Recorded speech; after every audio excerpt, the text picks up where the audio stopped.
35th regular meeting of the Medford City Council will come to order. Mr. Clerk, please call the roll. Council Camuso. Council Caviello. Present. Council Knight. Present.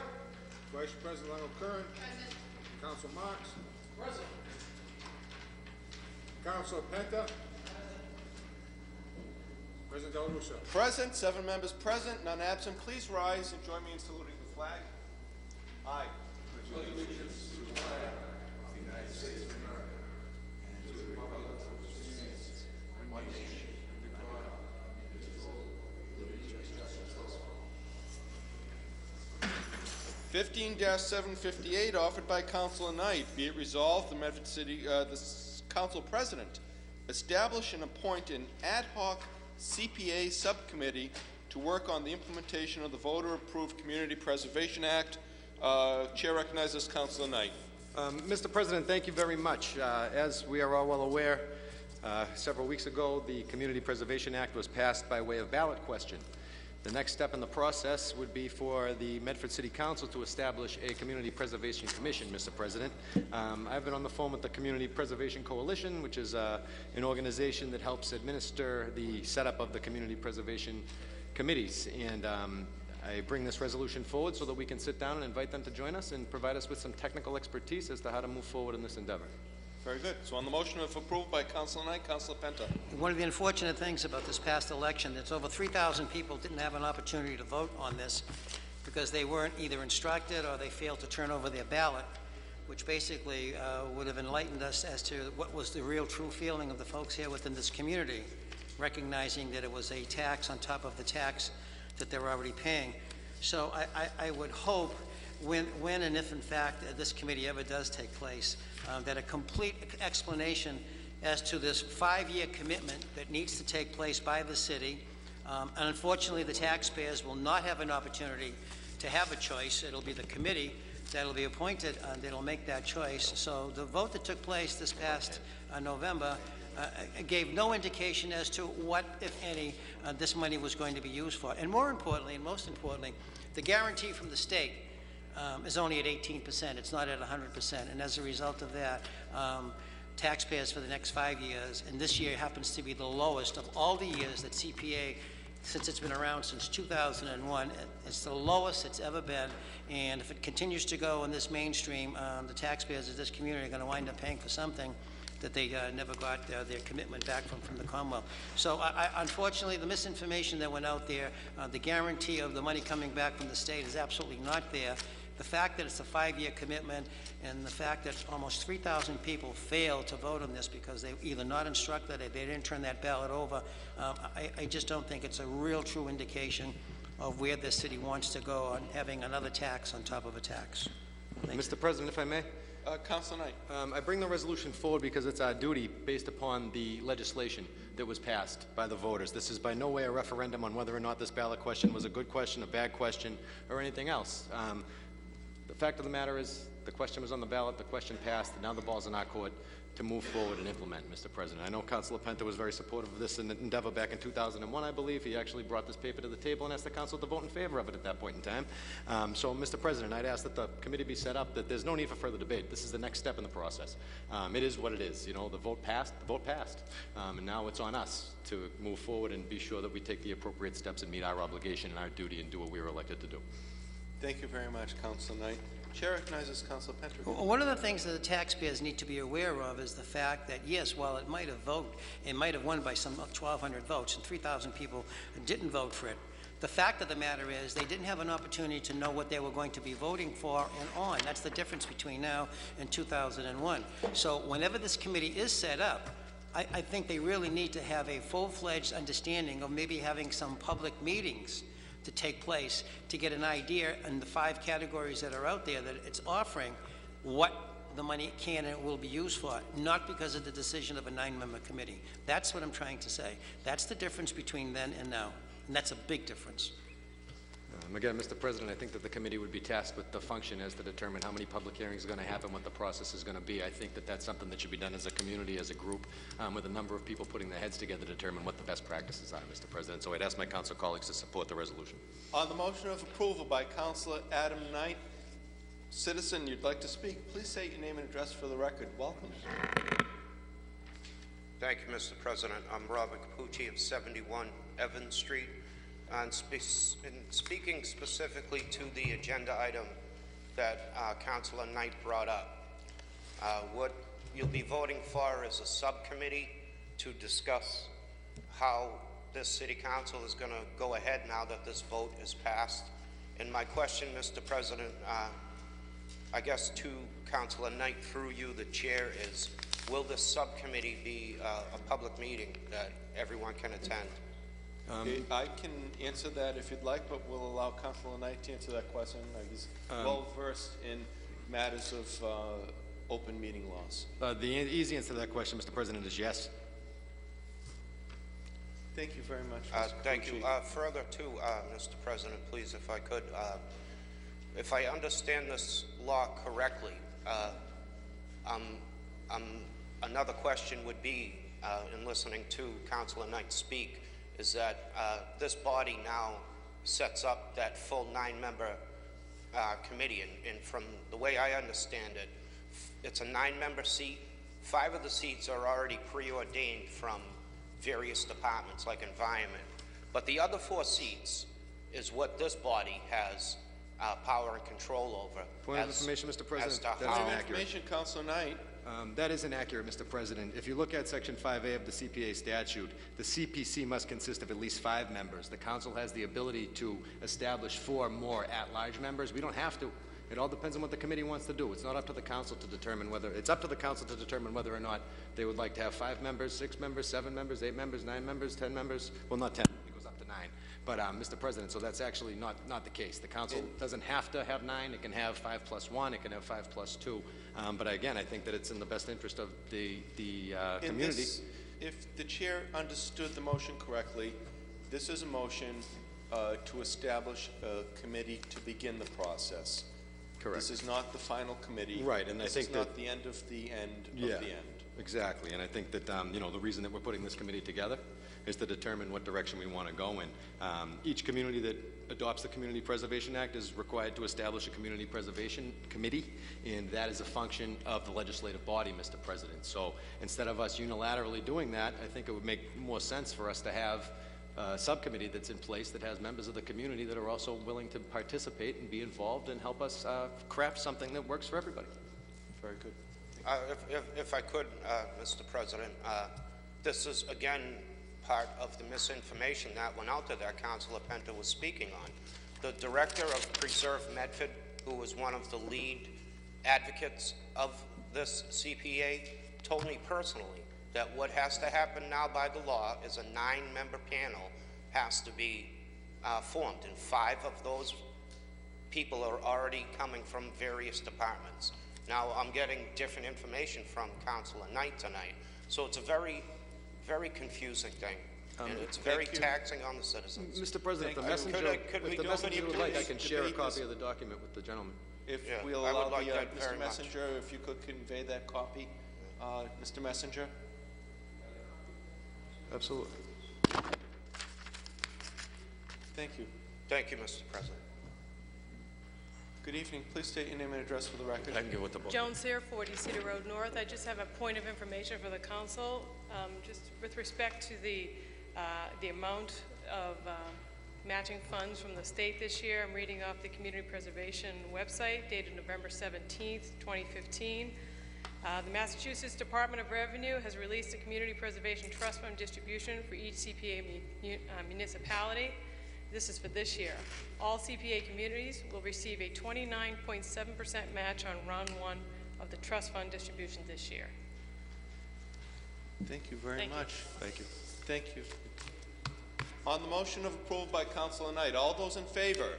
All right. All those opposed? Roll call vote, Mr. President. Councilor requests roll call vote. Mr. Clerk, if you would, please call the roll. Council Camuso. Yes. Council Caviola. Yes. Council Knight. Yes. Vice President Longo Kern. Yes. Council Marks. Yes. Council Penta. Yes. President Del Russo. Yes, on the vote of 7 in the affirmative, none in the negative, the motion passes.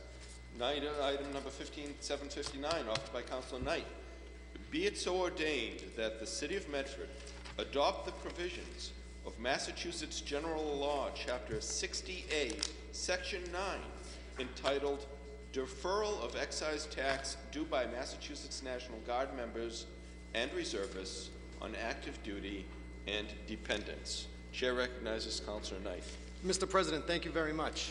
Presently in the city of Medford, I have I passed out to all the members here a printout from the city's website. And it would say, when are payments due for motor vehicle excise tax? Payment of the motor vehicle excise tax is due within 30 days from the date the excise bill is issued. A person who does not receive a bill is still liable for the excise plus any interest charges accrued. Therefore, it's important to keep the registry and the post office informed of current names and addresses so excise bills can be delivered promptly. All owners of motor vehicles must pay an excise tax. Therefore, it is the responsibility of the owner to contact the Treasurer's Collector's Office if you have not received a bill.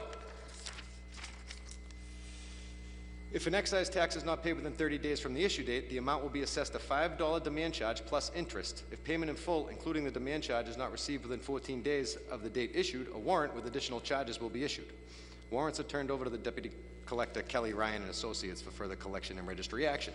Mr. President, Chapter 68, Section 9 of the General Laws reads, in any town accepting the provisions of this section and notwithstanding any other provision of this chapter to the contrary, any excise due under this chapter by a member of the Massachusetts National Guard or reservist or a dependent of a member of the Massachusetts National Guard or a reservist shall be deferred while that member is on active service outside the Commonwealth and for a period of up to 180 days after the completion of that service. No interest or penalty shall be assessed for any period before the expiration of the 180 days. Mr. President, a vote for this is a vote for our veterans, a vote for those that service our country, Mr. President. It's a deferral of their excise tax that's going to be due them if they are deployed, if they are out of the Commonwealth of Massachusetts for a period of time for which their excise tax is due. It doesn't cost anything to the bottom line, Mr. President. At the end of the day, the excise tax responsibility still lies within the individual.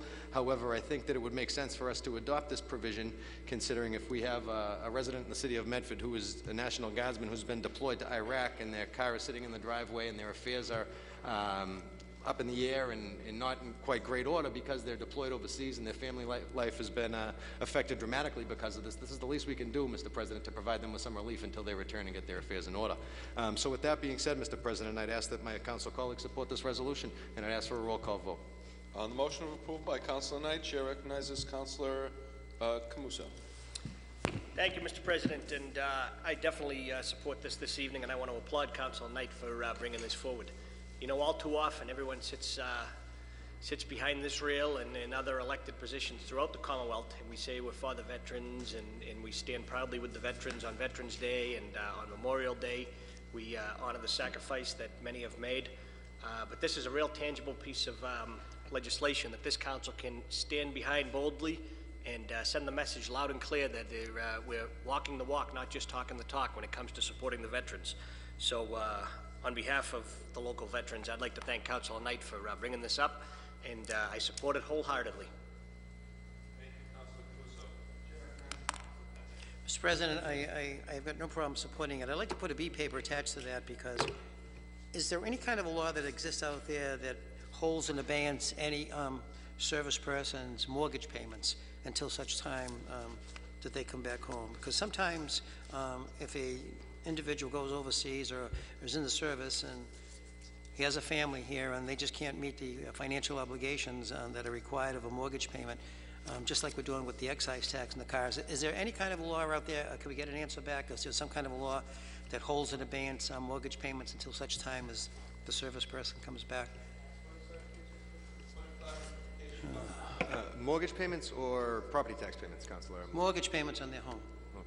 I mean, that's not a function of the council. Yeah, that's not a function of the government. Well, that's why I asked for clarification. It may not be a function of the council, but it's a function if they're mortgage payments, and then if the city wants to be generous enough, they can turn around and take their property tax assessments, whatever it might be.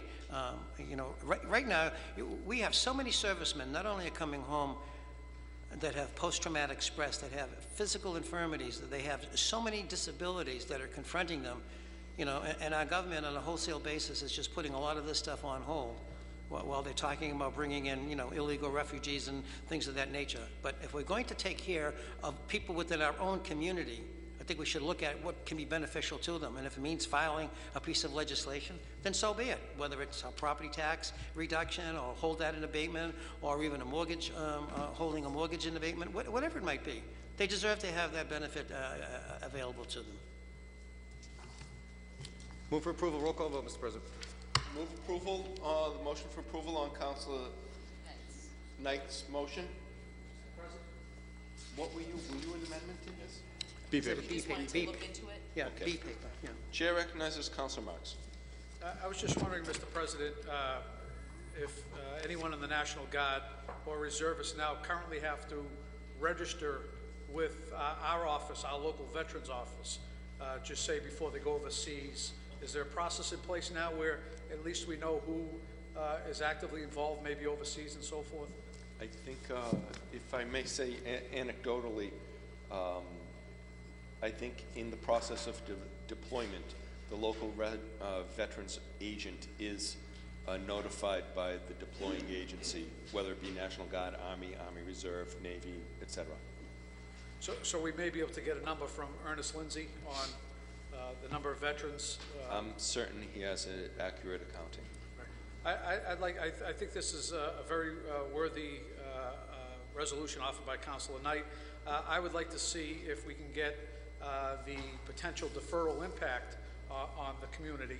It may be small in nature, but I think it's worthwhile to take a look at and see what that number may be.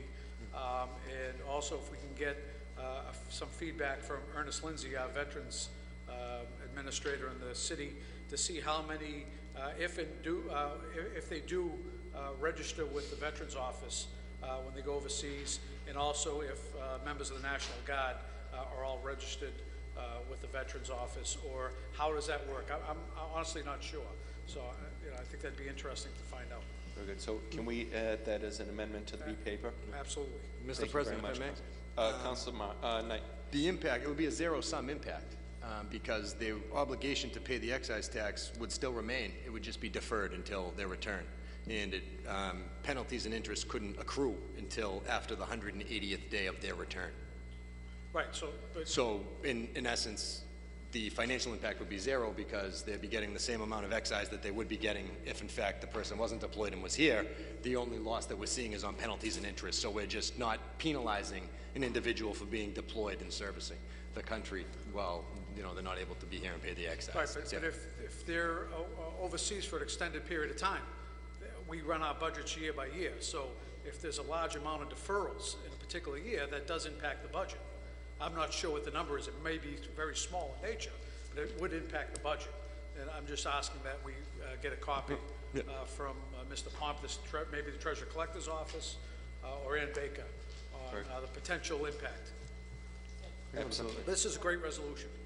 Point of clarification of Madam Vice President. I just saw it differently. I thought I would see an impact to the budget, but I would think it would be minimal.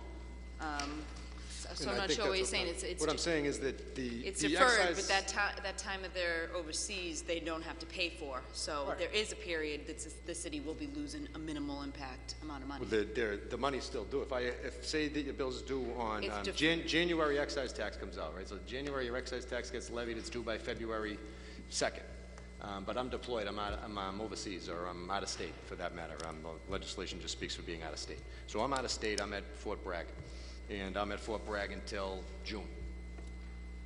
I come back on June 3rd. I have 180 days from June 3rd in order to pay the excise tax before I will be fined and assessed penalties. And I'm telling you, I read it differently.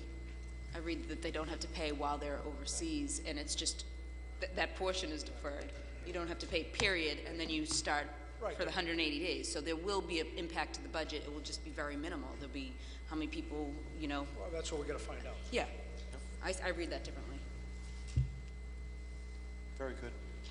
Councilors, Mr. Capucci, if you would please just again state your name and address for the record. Thank you, Mr. President. Robert Capucci, 71 Evans Street.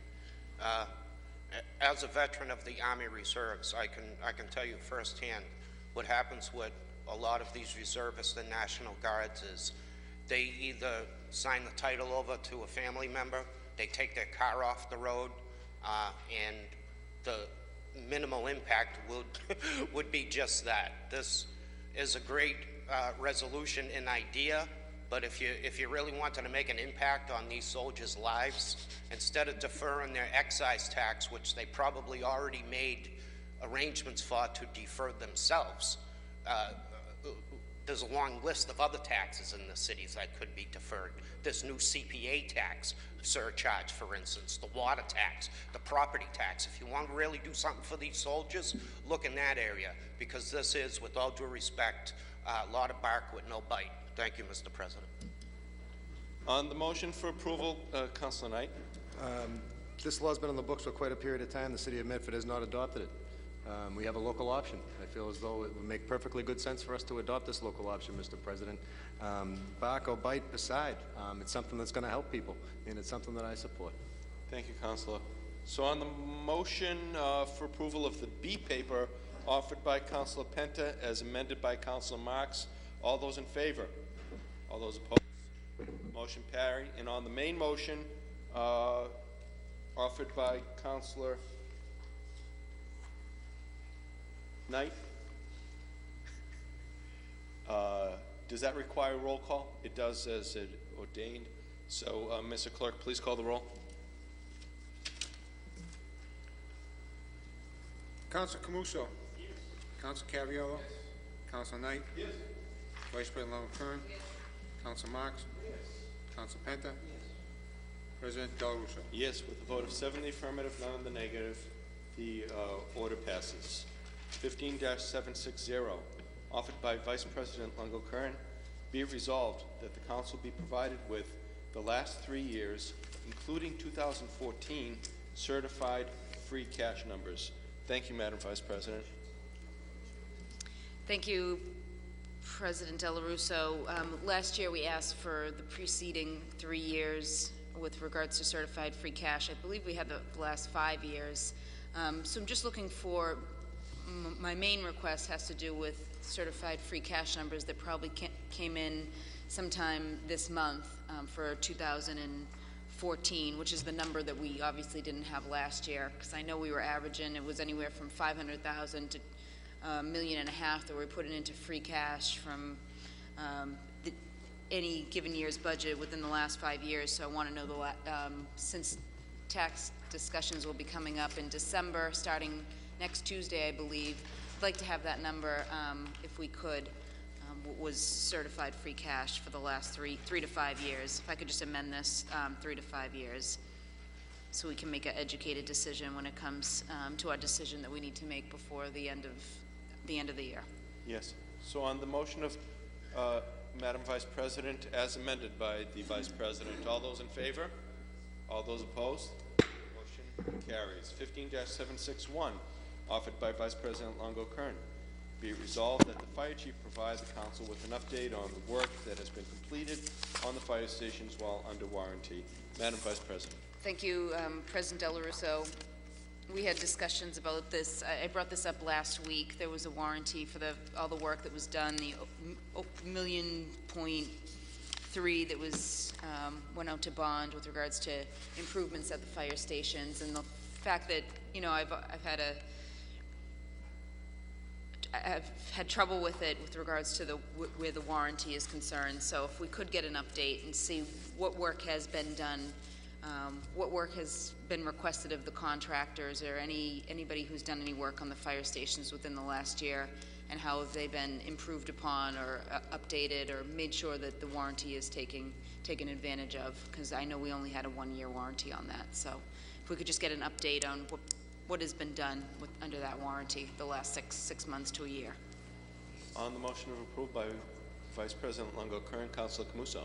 Thank you, and I support this. Thank you, Councilor Longo-Kern. If she doesn't mind, I'd like to make a B paper that is in line with the fire department, but the new pieces of apparatus that were just purchased over the last 12 months, the rear step on the truck, unless you wear a size 4.5 shoe, you can't safely do your job when you have to pull hose and stuff off of the back of the truck. It's about a $1,000 part, I'm being told, I have not confirmed that, to extend the bumper so that a fire department personnel can safely stand on the rear step of these trucks. if we could ask the fire chief to look into it and to get this fixed in the interest of public safety, because this is certainly an issue. I saw it firsthand down at Engine 2, and someone's going to get injured. Very good. We'll do that as an amendment, if it's all right, Madam That's fine. President. So on the motion of Vice President Longo-Kern as amended, all those in favor? Aye. All those opposed? Motion carries. 15-762, offered by Vice President Longo-Kern. Be it resolved that the Medford City Council not approve of any bond or expenditure that does not have a written explanation of such expenditure at least 7 days prior to said vote. Madam Vice President. Thank you, President Del Russo. I just think we have a new administration coming in January. We have 2 new city councilors who are coming on board. And I think we just need to set an example and make a strong recommendation or, request of the administration going forward that when a bond is before us, we had over about $800,000 in bonds before us last week with barely minimal paperwork. 2 of the 3, we had absolutely nothing in front of us to review, digest, ask questions on. We're basically somebody, thankfully Louise was here, Ms. Miller was here to discuss them, but we had nothing in writing. I was scrambling to take notes. I was scrambling to decide, whether a $200,000, $300,000 expenditure was going to be a good one or a bad one, and it's something that you can't do on the spot. You can't even do it an hour or 2 beforehand. I personally would like at least 7 days to digest and review. Time after time after time, we have the administration before us telling us how it's in dire need to be passed, it's urgent if we don't pass it, and we get the A, B, C, D, and E, and F of why if we don't pass it, it's gonna, not be good for the city. And I really want to move forward making educated decisions. I think all 7 of us need to be able to have paperwork in front of us explaining whether it's $100,000 or $3 million. We need to have the paperwork in front of us to make an educated decision.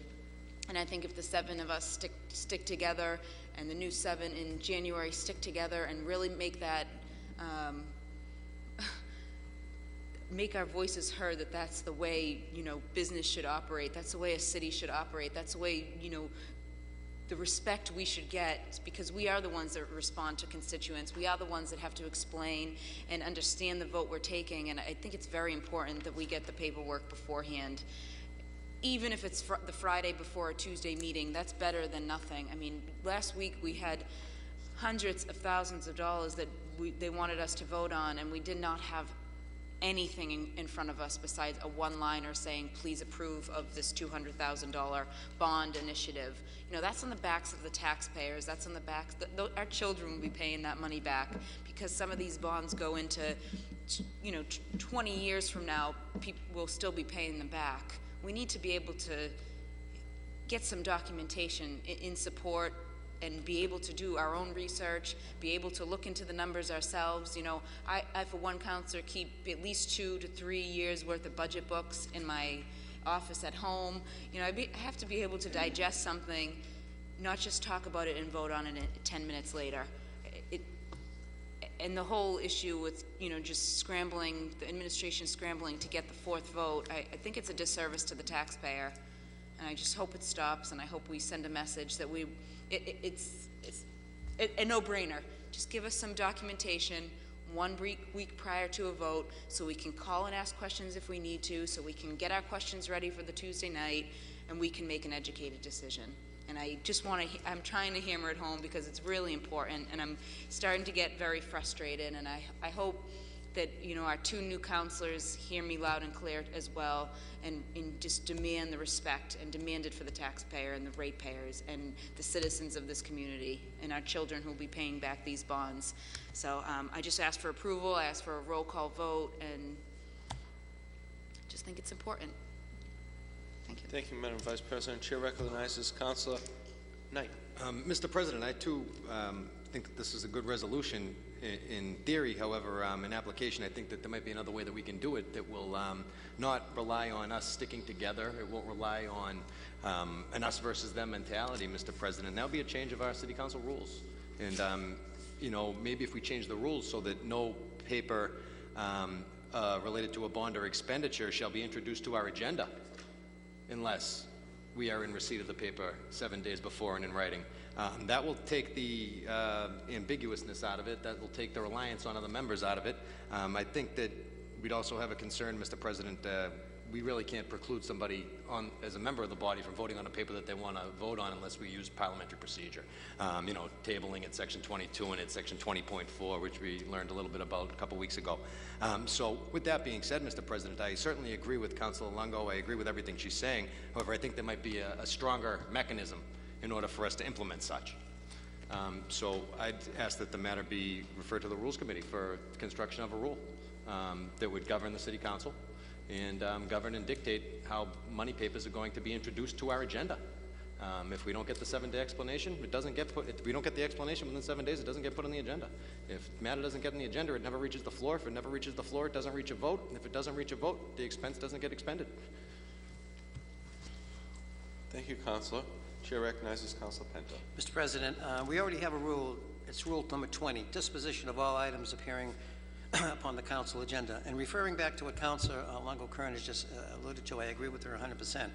Section number 4 under Rule 20 states that any financial paper appearing on the council agenda for the first time shall be automatically laid on the table for 1 week when such action is requested by any councilor. Common sense would tell you that we did this a couple of weeks ago because we got over $800,000 worth of a paper in front of the papers, 3 separate papers, to be voted upon. And as a result of that, since we had received nothing in our informational packet on a Friday afternoon, we had laid that on the table with the hopes that we would get more and further information the following Tuesday, which was this past Tuesday evening. Here it is again now, the 3rd Tuesday in a row, and again asked for the information, and then we did not receive one scintilla, one document, anything that represents itself regarding those 3 papers. So the council rules are obviously in operation, and after the 7 days, if you call a rule number 4, excuse me, on the Section 4 under Rule 20, I apologize, you'll be able to have any one council say, listen, we haven't gotten the paperwork in front of us, you know, and we're not going to entertain this any further until such time it comes. You already have the rules there.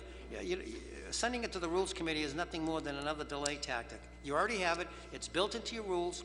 And common sense will tell you, if the rule tells you how you're supposed to be operating and you fail to get the information that you're supposed to be getting, well, then you take the very next step. You just lay it on the table. You leave it on the table until such information. And that's what we have right before us right now. We have 3 papers that I would assume will just stay on the table.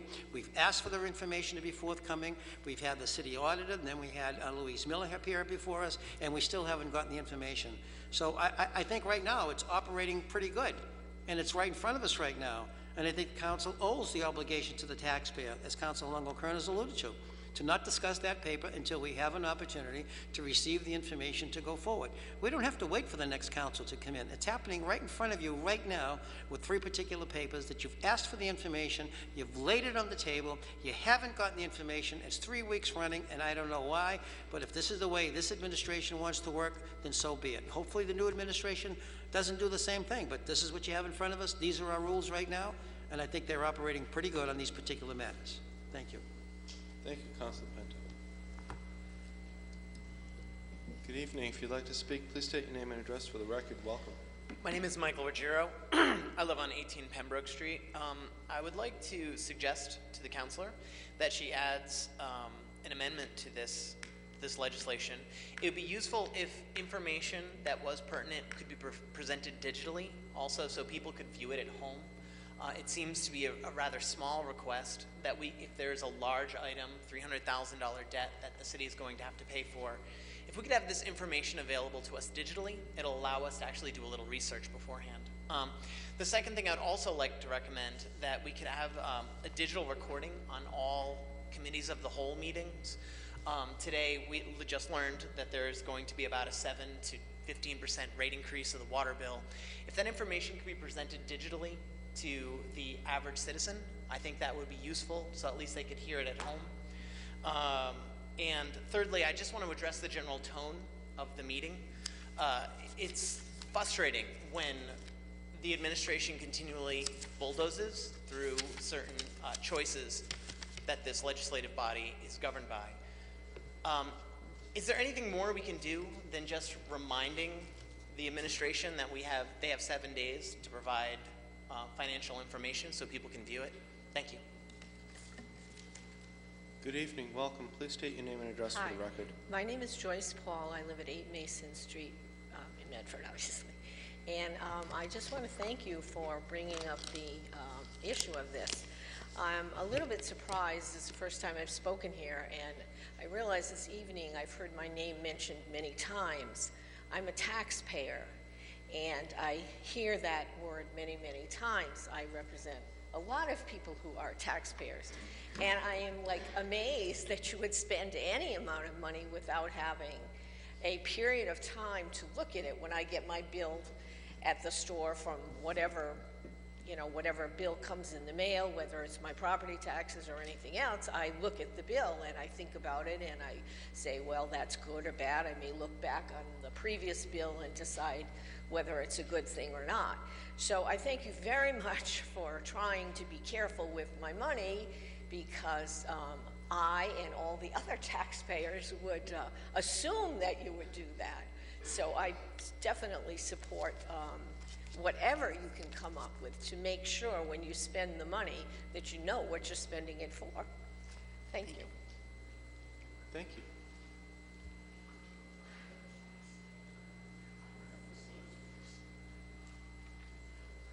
Good evening. Please state your name and address for the record. Andrew Castanetti, Cushion Street, Medford, Mass. The most recent speaker made some good points. I wanted to reiterate some of it. And Councilor Brianna brought up a good resolutions, although Councilor Penta also mentioned you have the tool in your chest as we speak, as he used the before the Section 20, I believe it was called. Not being a lawyer, however, I've noticed how this is written: be it resolved that the Medford City Council not approve it of any bond or expenditure that does not have a written explanation of such expenditure at least 7 days prior to the said vote. It's a little vague, a written explanation. They could just say, I need the money to do whatever, part 3 of some bridge project. And I think more importantly, you would want some sort of like itemized explanation. And I would think that 7 days prior, you should have the information. That should have been going on since day one, 100 years ago. So if you go to a bank to borrow money, they ask you why you want to borrow it. So if you want to borrow it or have the taxpayers responsible for it for the next 20 years, if it's a bond, we would think we should know what it's for in detail. Thank you. Thank you, Mr. Castagnetti. Chair recognizes Council Marks. Thank you, Mr. President. I thank Councilor Longo-Kern for bringing up this important issue. I believe it was about maybe 8 years ago that we had a number of these concerns that were coming before the council, and at the time the council president was Bob Maiocco, and Bob Maiocco made it, it wasn't a council rule, but he made it a rule through the president that any expenditure or loan order had to go to a committee of the whole meeting first. And that forced the hand of the administration to provide documentation to the council at a committee of the whole meeting. And I think what's happening now is that that process has been circumvented, and the mayor is getting these particular resolves right on the council agenda, trying to put heat on, because you know, let's face it, many of the issues are very important issues. We had the issue with the drainage at Winthrop Circle. We had the issue with the fire stations that came up not too long ago and so forth. There are many important issues that are out there that we do need loan orders and expenditures. And I don't think anyone behind this really is doubting that. But the fact that we're unable to get any type of supporting documentation, any type of feedback. I did receive a call last week before this was on the agenda from the mayor's office asking to speak with me. That probably happens maybe once a year that I get a call, and I knew what it was regarding, but I'll be quite frank. I refuse to do business over the phone. I refuse to do business without having supporting documentation. I refuse to do business, as the gentleman just got up, Mike Ruggiero, where there's no transparency. And to me, not to have written detail on the agenda, which is really the only public document available, and to do things over a phone call is not how I think government should be operated in this day and age. So I support this wholeheartedly. I think that we could accomplish the same goal if the current president of the council chose not to allow these papers to come right before the council for a vote, but to send them to a committee of the whole meeting so we can vet out the issues, we can ask our questions, and have the proper information presented to us in a timely fashion. So I support this. Whatever the avenue or the mechanism is to get to this, I think we could do it a number of different ways. But I would ask, Mr. President, with all due respect, that you be the gatekeeper on these issues and tell the administration, no, we're not going to put this on the agenda for a council vote until it's vetted out, until we have the full language asking what needs to be done, and then we'll review it at the appropriate time. So I would ask that this lay in the hands of the council president under your authority, Mr. President. Thank you, Councilor.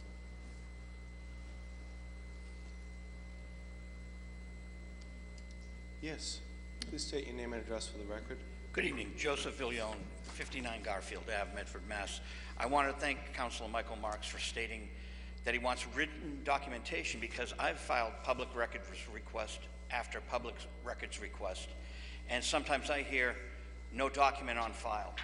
When the mayor met with a 501c3 at 2 pizza parlors, there were no documents on file. We really need to have everything documented. I think people notice in the newspaper, public records laws in Massachusetts are the weakest in the nation.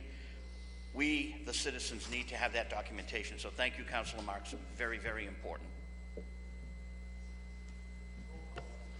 On the, if I could, just through the chair. please.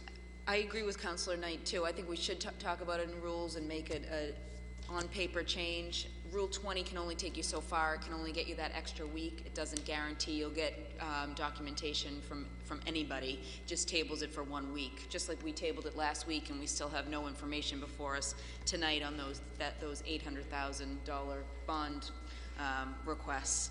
So I would suggest that we do send that portion to the Rules Committee, but I also would like the council to vote on it. Just send a message that we'd like just an explanation writing, and I would amend it to put a written, detailed, itemized explanation, if we could, just a written, detailed, itemized explanation. So thank you for that, of such expenditure at least 7 days prior to said vote. I agree with my colleagues, and I hope we stick together and just for the, so we can get some facts in front of us before we discuss it with the department heads. I think that's important. And then I do too believe it should be online with regards so the taxpayers can see, the same information we see.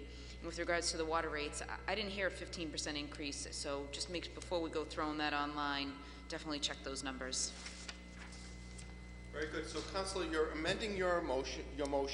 Yep. Councilor Knight, are you withdrawing yours? No, just I think, include Mr. it. President, we have an A paper and a B paper. An A paper to address the rest of this preceding term, and then we will have a meeting of the Rules Committee to establish the rule. If we look at our rules right now, we have Section 22, Rule 22, I'm sorry, not Section 22, I don't want to confuse the two, but Rule 22 says, every ordinance and every order for a bond issued shall, before its passage, be referred to the solicitor, who shall forthwith examine the same as to its legality and notify the council in writing of his or her findings. And we'll see on every bond request that we receive and every expenditure request that we receive, we have a cover letter from the city solicitor. And that's been pretty effective, and we receive that every time, Mr. President. So I think that this is actually, us working together to come up with a great venue and a great way to handle this. We can handle the rest of this term through Councilor Longo's resolution, and we'll put it on the Rules Committee to address it for the future when the new So council on the comes B in. paper to send the issue to the Rules Committee. All those in favor? Aye. All those opposed? And on the A paper, as amended by Councilor Longo-Kern, roll call has been requested. Mr. Clerk, if you would please call the roll. Did you need to speak on this motion before we call the roll? Councilor? Awesome. Thank you. Mr. Clerk, please call the roll. Counsel Camuso. Counsel Cavallaro. Yes. Counsel Knight. Yes. Vice President Longo-Kern. Yes. Counsel Marks. Yes. Counsel Penta. Yes. President Del Russo. Yes, with a vote of 7 in the affirmative, none in the negative, unanimously, it passes. Thank you, Madam Vice President. Chair recognizes Councilor Cavallaro for a request of suspension of the rules. All those in favor?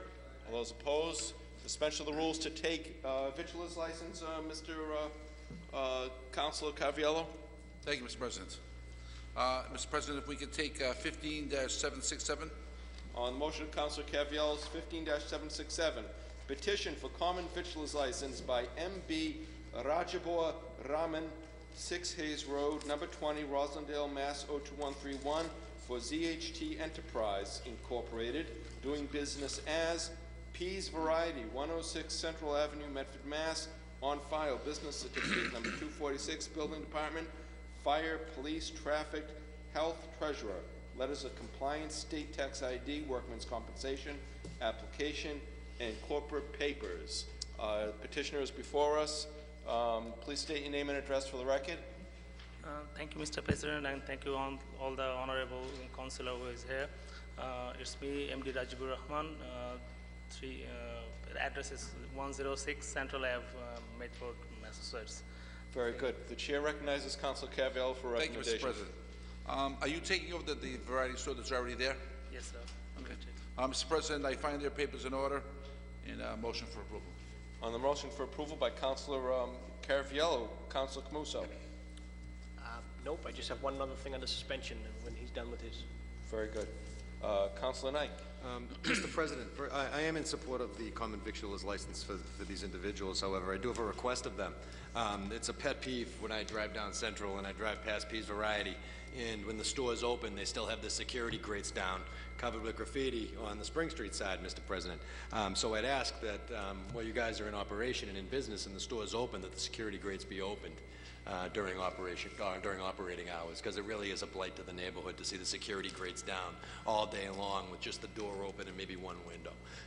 Yeah, the thing is that we just provide a couple of more security system. Like we didn't have any CC camera outside, but right now we add up 2 more cameras, which one you can view from inside the roadside view as well. It used to be like all the cameras, it was inside. But recently we add up 2 other cameras, which one you can see like recorded or everything from outside, whatever, like coming into your store or anything. So and don't get me wrong, Mr. President, I certainly respect their right to protect their asset. However, I think during normal operating hours when somebody's in there, the grates could be lifted, and I'd also ask that a correspondence be sent to the convenience store on the corner of Fulton and Salem Street asking the same. On the motion of Councilor Knight, on the motion of Councilor Caraviello for approval as amended by Councilor Knight, with that communique to be sent to Fulton Street through the clerk's office. All those in favor? Aye. All those opposed? Congratulations. Thank you, sir. Thank you, sir. Thank you. Congratulations. Thank you. Do you want to do 15768? Please, Mr. President. 15768, petition for common victualer's license by Lana Garcia, President, 200 Humphrey Street, 7 Swampscott, Mass. 01907 for Gula Brazil Incorporated, doing business as House of Bread at 295 Salem Street in Medford. Is the petitioner present? On file, we have business certificate 243, building permit, fire department, police and traffic impact report, health department treasurer, letter of compliance, sales tax ID, state tax ID, workman's compensation application, and corporate papers. Please state your name and address for the record. Yeah. Hi, Mr. President. My name is Roberto Santos. My wife is Lana Garcia.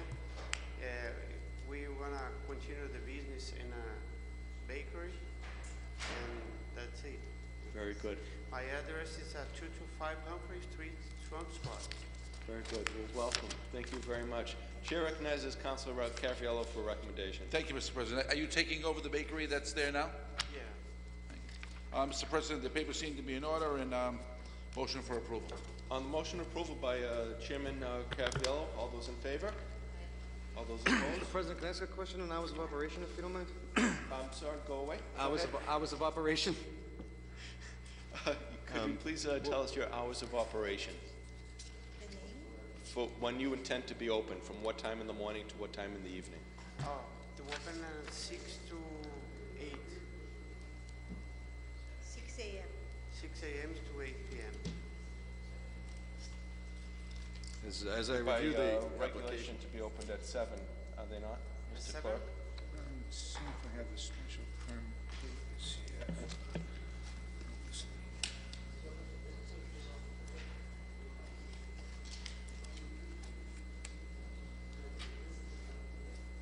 Are you going to be open just to bake at 6 in the morning, or are you open to sell? The bakery right now is stay open. I will just change the owner. Yeah, the open is 6 a.m. to 8 p.m. Okay. That requires a special permit, then, doesn't it? If he's gonna be open for retail at 6 o'clock, he might have to sit there. If you are going to open at 6 o'clock for retail to sell, you have to come back to us for a special permit. So you have to go to the clerk's office to start that process. If it's your intention to open from 7 to, is it 10 p.m., then any retailer has the opportunity to work within those hours, unless there's a previous... What number is this? 295? Okay, no, they have Monday through Sunday, 5:30 a.m. So it's tied to the location? Yeah.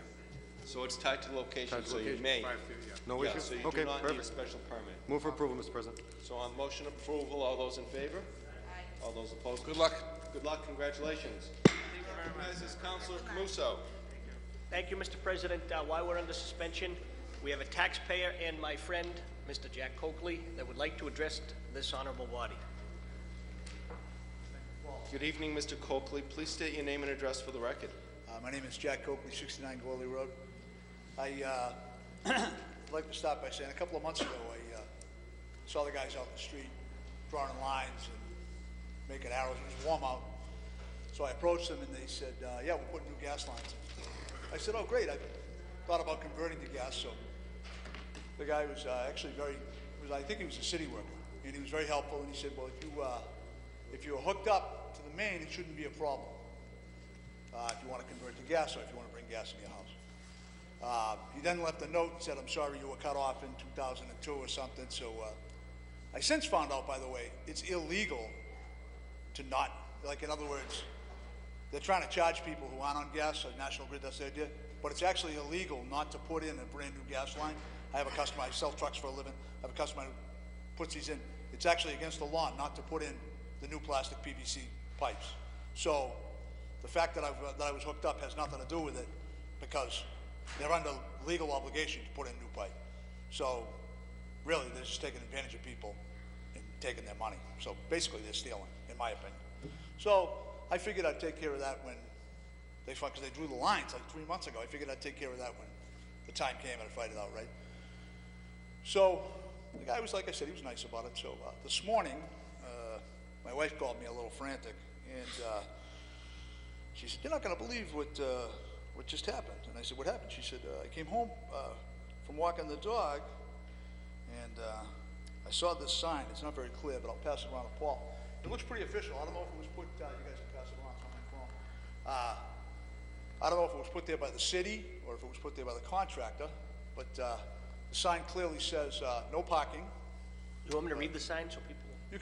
Yeah, it says, I can say what it says. It's not, I'm not that bright, but No, maybe a little brighter you said than you have your glasses. maybe a little brighter than the engineers for the city, but not that bright. So it says no parking, tow zone, from 7 to 4. 7 to 4? Or, no, it says 5. Oh, yeah. Well, that sign says, some of them say 4. Different ones. There's different signs all over the sidewalks, Mike. And Monday through Saturday, effective 11:30 through December 28th.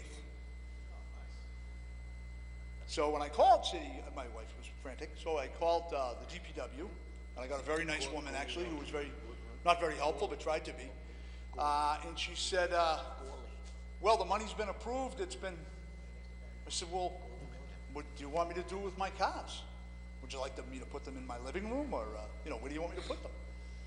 And she said, well, we don't know.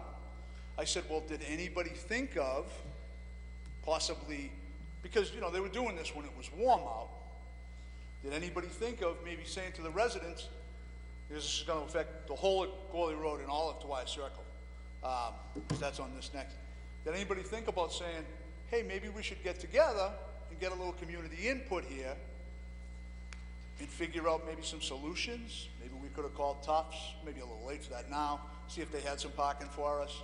Maybe we could have, I suggested to her, I said, well, why don't we take down the fence or open up the gate at Barry Park? Maybe we could put something down so it's not so soft.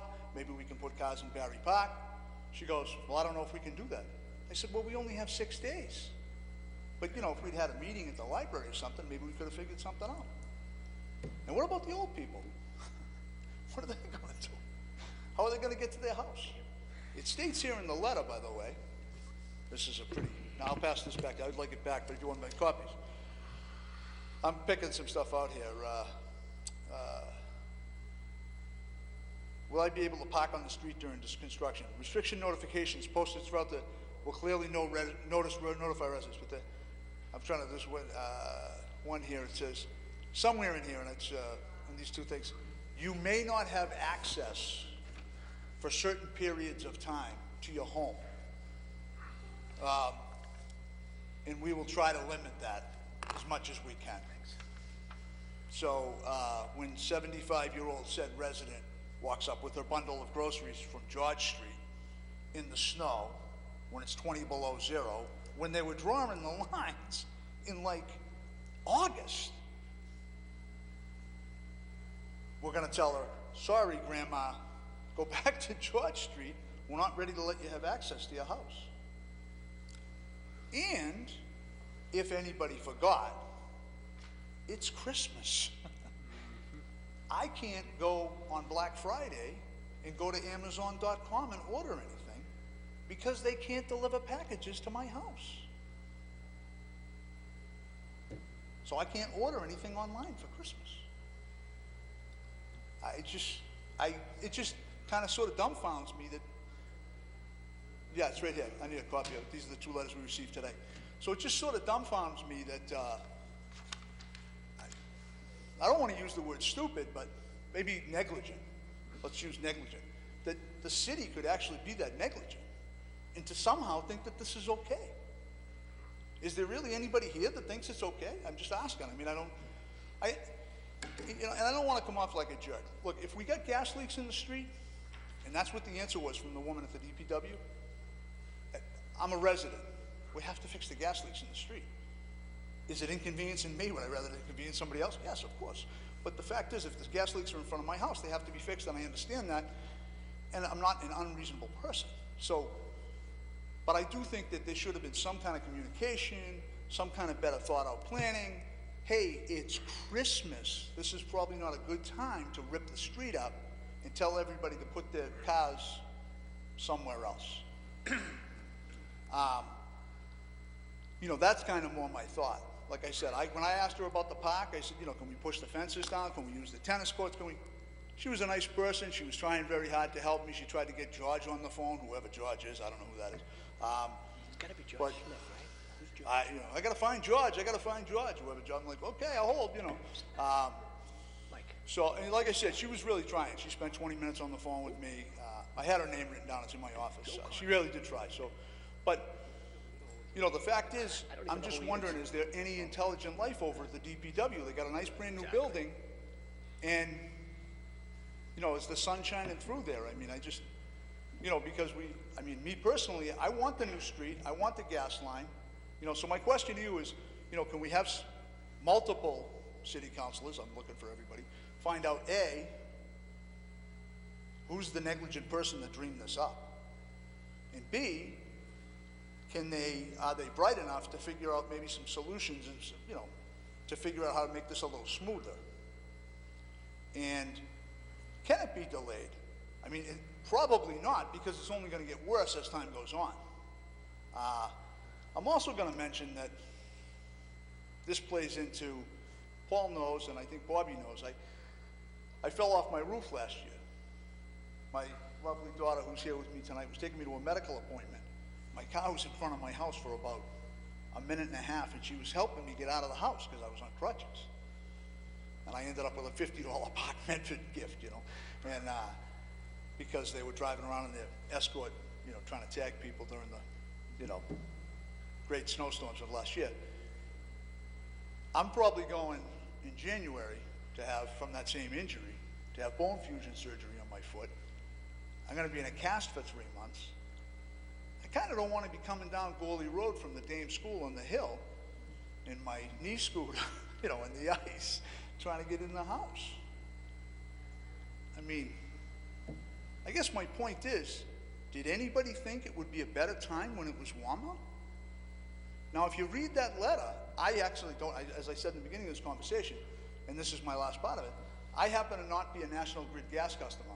Unfortunately, I am a National Grid electric customer, right, with their rates. But it says in that letter, they're going to disconnect people. And it also says it's going to be possibly for days. So there's going to be old people. I got a wood stove. If they disconnected me, I got a wood stove, I could stay warm. But there could be some 90-year-old woman on the street with no heat for 2 or 3 days. In case somebody forgot to tell the geniuses at National Grid in the nice big beautiful building over here, it gets kind of cold in December sometimes. If you remember last December, it was a little cold. And you're going to shut their heat off for 2, 3, 4 days? I mean, who thought this up? I mean, like I said, I'm not really that smart. I didn't go to, you know, I went to 5 different high schools, and I just kind of looked at it and went, you know, I mean, I just hope that the people we have employed are a little smarter than me. So, I mean, I just, you know, I would like somebody, Paul has my cell phone, I'll give it to anybody else. I'd like somebody to get back to me with some answers that we can do something. I don't know. Yeah, I don't know if you guys think the park is crazy, if that's a crazy idea or something. So. Thank you very much. Chair recognizes Councilor Camuso. Thank you, Mr. President. And Jack, I certainly understand your frustration, as I indicated on the telephone earlier today. I believe there's a timeline that National Grid's supposed to stop digging unless it's for emergency situations. And I thought it was around November 1st or October. If we could find out, first of all, who this gentleman George is, and secondly, once we do find out if a permit was issued, and I don't want to sit here and say we should put the whole project on hold, because I don't know if there's people on that street that are waiting for gas for, if there's leaks. I don't know the circumstances, but to not notify the neighborhood well in advance, and come up with some sort of solution, it's mind-boggling.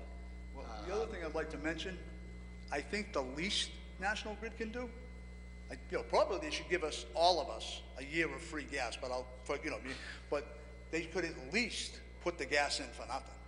Yeah. To try to charge us a couple of grand to bring the gas in, after kicking us out of our house and tell us we can't order Christmas presents online, the least they can do is bring the gas in for nothing to try to charge us. I mean, really, that's just a little out of control, in my opinion.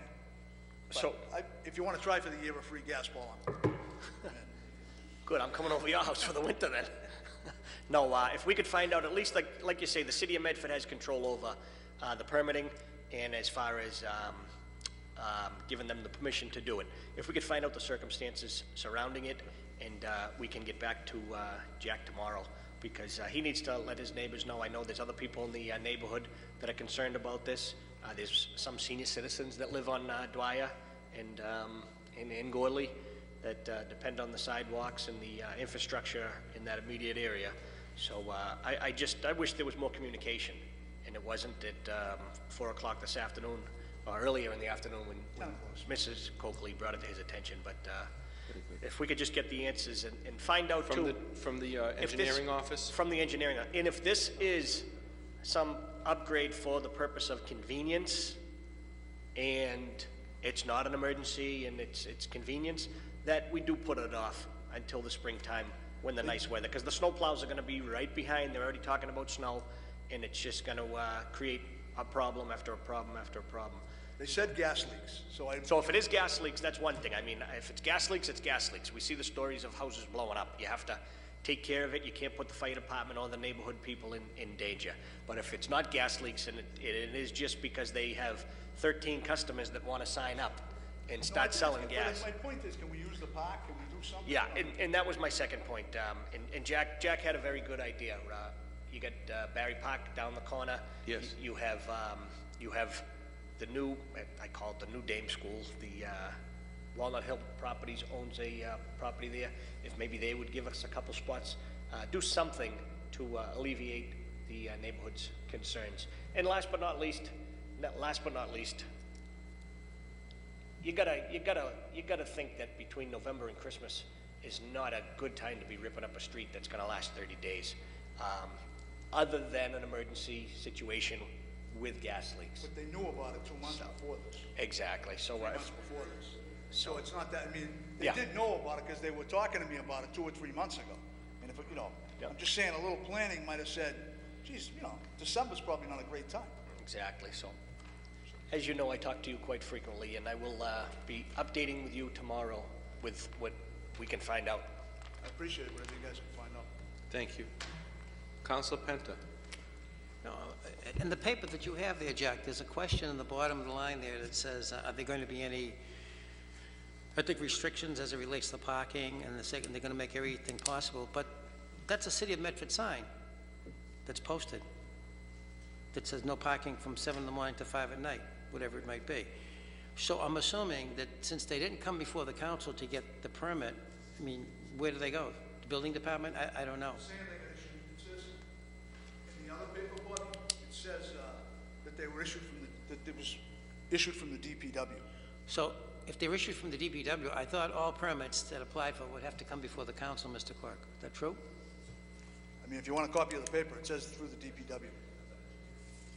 They still have to come, you have to open up a street. They're opening up a street for a dig leak, all right, for gas leak, correct? They're supposed to post a $10,000 bond as well.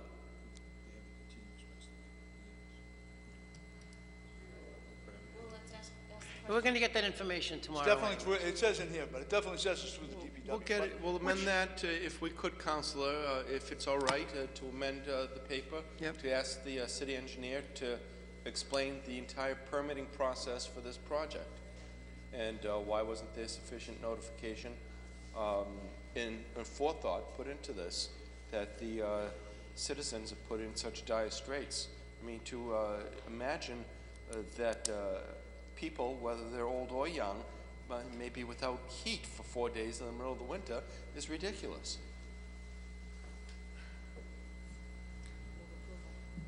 Councilor Knight. Yes, Mr. President. I also find it confusing that they'd put the restrictions. Mr. Coakley. Mr. Coakley. Well.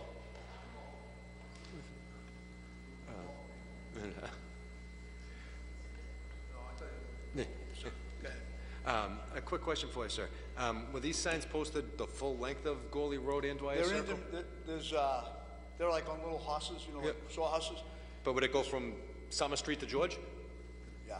Summer Street to George? Pretty much, yeah. And around Dwyer Circle, too. Yeah, and around And Dwyer they're Circle gonna, as well? it says on this paper here that they're going The from, reason I Dwyer- ask is because I've never seen National Grid, first of all, work on a project after 3 o'clock in the afternoon, number one, but they're restricting your parking till 5 o'clock in the afternoon, and number two, I don't understand why, if in fact they are gonna do the project for the whole entire street, why it's not done in segments as opposed to shutting the whole street down. Well, you know? that was what I thought too. Like, I can understand if they said to you, hey, can you, well, first of all, the tow zone thing is a little offensive, right? But if they said, listen, this day we're gonna be working, can you come, if the crews come at 7, can I go out and take my daughter's car and my car and move it down the street? Okay. It's a little inconvenient, but, don't threaten that Derek Stevens is gonna be there in 3.5 minutes. You know what I mean? It's just, I understand it has to be done. And it's extremely inconvenient, but I do think the second part of this, Councilor Knight, should be, why are they charging, or trying to charge, Medford residents For the connection. convert when they have to put the new pipe in legally? They have no choice. It's illegal for them not to. And I'm 100% certain. No, I don't doubt it for one bit. You did your homework, you know what I mean? No, You see a lot of listen, people come up here that don't, you They have. can't use the so- steel pipe. It's Yeah. against the law. Yeah. They have to use PVC pipe. So anybody who's in there, it has to be replaced. So saying that you're hooked up to the main has nothing to do with them putting the pipe in. Nothing. And they're not allowed to go through the houses anymore, through the foundation. That's illegal. Right. On the motion Thank you, Mr. moved by Councilor Penter as amended by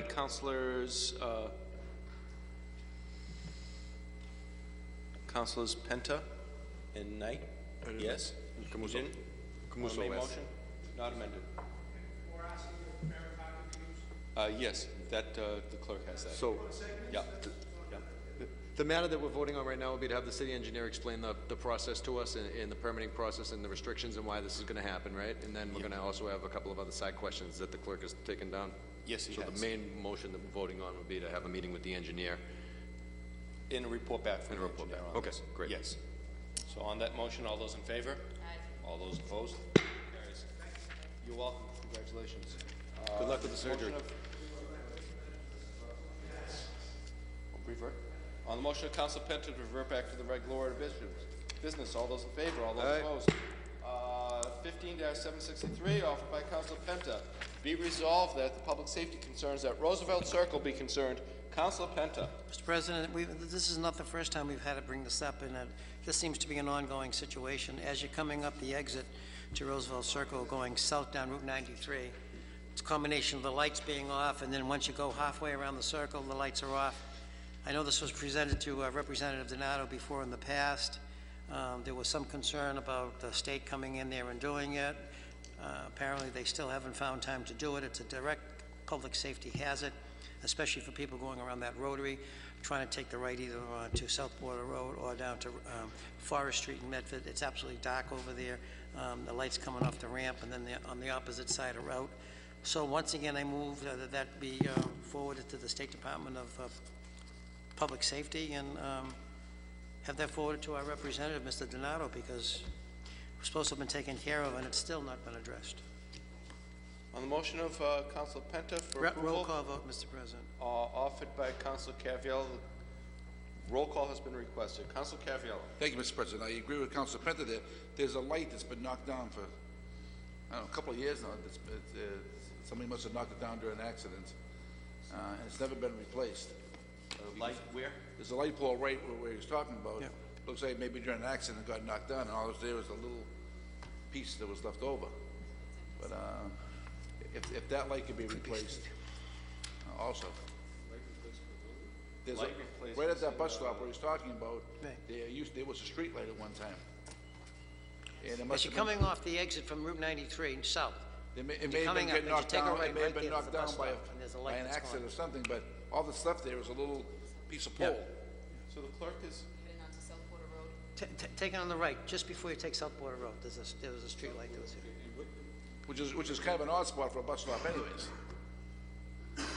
Say it again, Eddie. Your amendment was first. I didn't catch it. What was your amendment? Oh, to have Representative Donato go back to the State Department of Public Safety and put those lights back on. This is running for months now that they haven't addressed them. Lights back on. Not all of them are out, but the ones that are really significantly out are the ones that take you halfway around the rotary, that take you to South Border Road and to Forest Street. on the motion for approval, Mr. Clerk, please call the roll. As amended. As amended by Councils Penta and Caviello. Council Camuso. Council Caviello. Yes. Councilor Knight. Yes. Vice President Longcurrent. Yes. Council Marks. Council Penta. Yes. President Del Russo. Yes, with the vote of 5 in the affirmative and 2 absent, the motion passes. 15-764, offered by Council Penta, be it resolved that a mentoring program for youngsters be discussed. Councilor Penta. Mr. President, with the amount of things that are happening today out there, and with youngsters not having, especially youngsters that might be coming from a single-family home, it's just unfortunate that some of the programs that are offered are not being offered. It should be something that should be looked into. And as a result of that, I think it would serve us well to look forward either through the private sector, the nonprofits, because we have a whole bunch of those that take place when we do our community block grant funding, or also in our public and private school, what kind of programs that are out there that can serve a purpose that can mentor youngsters at an early age. There's a wild bill that's out there right now. It's a Senate bill. It passed the Senate. It's on its way to the House, and I'm quite sure this might be brought up next week. But it sort of like it addresses It calls itself age-appropriate sexual content that's going to be mandated by the Commonwealth of Massachusetts into our public school system for children 11 and 12 years of age. And it's causing quite a controversy and quite a stir as it relates to what is going to be considered to be age-appropriate and what is age-appropriate for the certain part of sexual connotations and sexual education and anything that revolves itself around a child's either awareness or lack of awareness as to where he or she might be going or understanding. And these are the things I think that need to be addressed. You know, it's unfortunate when you have stuff like that they're trying to teach or educate you on, but they won't give you a civics class and make it a mandated class to learn about your government, local, federal, and state. You know, it's kind of crazy in this day and age, especially, you know, you're trying to get people involved in good government or having positions on government on issues. So with that being said, Mr. President, I don't know what mentoring program the city of Medford has or even offers, but I'd like to get a report back from either the superintendent of schools and any private school organization here in the city of Medford that might offer a mentoring program for youngsters. Could be troubled youngsters, youngsters from single-parent homes, or just youngsters in general that become available here to the city. Where was the sexual component in this, Council? A mentoring program. Mentoring. Mentoring. M-E-N-T-O-R-I-N-G, mentoring program. Sort of like a big brother, big sister, but it's something that's offered through education. You're asking if we have it. If we have it, and what is it, and where is it? So in what entity is to give us this report? Well, either the city, if the city has it, or if the school department has it. Very good. So if on the city side, Mr. Clerk, or the school department has a listing of mentoring programs given by either within the public sector or by private educational entities in nonprofits. On the motion for approval by Council Penta. Roll call vote, Mr. President. Council Caraviello. Oh, ma'am, I'm sorry. Mr. The Council, through the Chair, what type of mentoring programs are you referring to, Mr. Well, that's just it. I don't know. Are they after-school programs? Are they scholastic type of programs? Are they athletic programs? Are they community awareness programs? It's a mentoring program that a kid gets after he's out of school, or he might get it while he's in school. Specialized classes that relate to students that might have disabilities. Are they having special mentoring programs that can make the child adapt to situations, life-like situations? Please state your name and address for the record. Welcome. Hi there. I'm Rachel Tannenhouse, 26 Pearl Street. I'd just like to recommend, since you happen to mention students with disabilities, I don't think it needs to be any kind of necessarily segregated program or class. Whoa, got some feedback going on there. Programs or classes or anything like that, but I do recommend as a possible resource.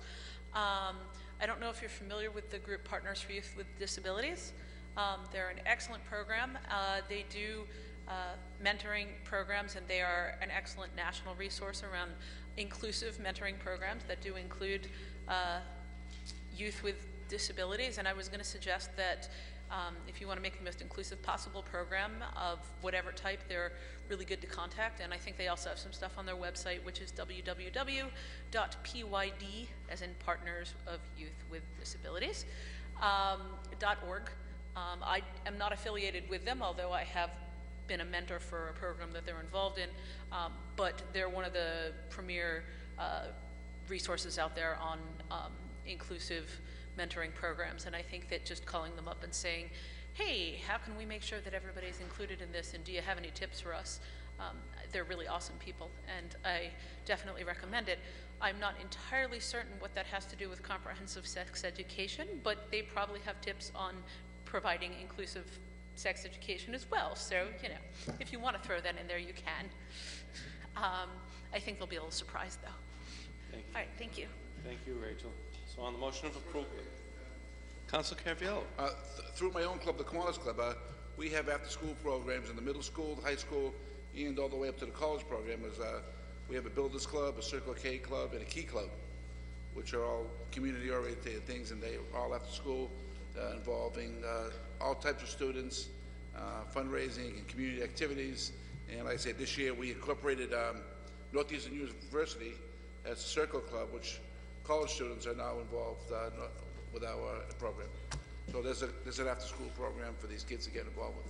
Great. So on the motion approved by Council Penta, all those in favor? One more thing, Rachel. Sorry, just to say quickly also that I have heard that there are some issues with transportation for students with disabilities who at some of the schools who want to participate in after-school activities, but there are some issues with getting them accessible transportation to help them be able to do that. And so that's one of the things you might want to look into if you're looking at after-school programs and making them inclusive, that all of the transportation policies make sure that everybody can participate. Thanks. On the motion for approval by Councilor Penta, Mr. Clerk, please call the roll. Did someone? Council Camuso. Yes. Council Caviello. Yes. Council Knight. Vice President Longcurrent. Yes. Council Marks. Council Penta. Yes. President Del Russo. Yes, with the vote of 6 in the affirmative, 1 absent, the motion passes. 15-765, offered by Councilor Penta, be it resolved that the city's street sweeping program be discussed. Mr. Councilor. Mr. President, most recently, the street sweeping program it's taken off in a very inconsistent manner. Some folks, when they're having their streets swept, have had their cars ticketed and towed. Other streets, cars have not been ticketed and towed. And again, allowing the inconsistent notification of what streets, how, and when to be taking place. Not everybody, number one, has a computer, and not everybody drives through the city of Medford to see the big sign that says street sweeping is going to begin. There has to be a better program. That it has to be identified in a definitive way where people, like in other cities and towns, know on what particular week and what particular month and what particular side of the street it's going to get swept. And the tagging and the towing has got to be consistent. It just cannot be arbitrary and capricious at any point in time. So with that being said, and I know the council has asked for this, it goes back to 2014, and we still haven't gotten a program presented to us as to why and how the best method is. You just can't keep going around banging on trees and, put your sawhorses up here or there and everywhere. That just doesn't cut it. You need a comprehensive program.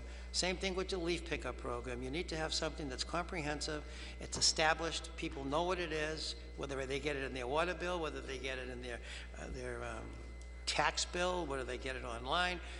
Something that basically says this is the way it is. And this goes a long way with having signage that directs itself toward these particular issues. City of Medford needs to get itself into a direct signage program that addresses a whole host of issues. And again, what better way to have a signage program become operative? It would be a great course to be taught up at the Medford Vocational School, where they could take during maybe the spring or the fall months of the year when the weather is good. Every single street in the city can be identified, the type of street that it is, whether it's a public street, whether it's a private street, the signage that's on there, take a picture of it. I made this offering about 5 years ago. It was sent up to the vocational school, and the teacher at that time thought it was a great idea, but it never went any further. Why, I don't know. And like so many things, is you never find out why they don't want to do things. But this is definitely a homegrown type of program. It can work well.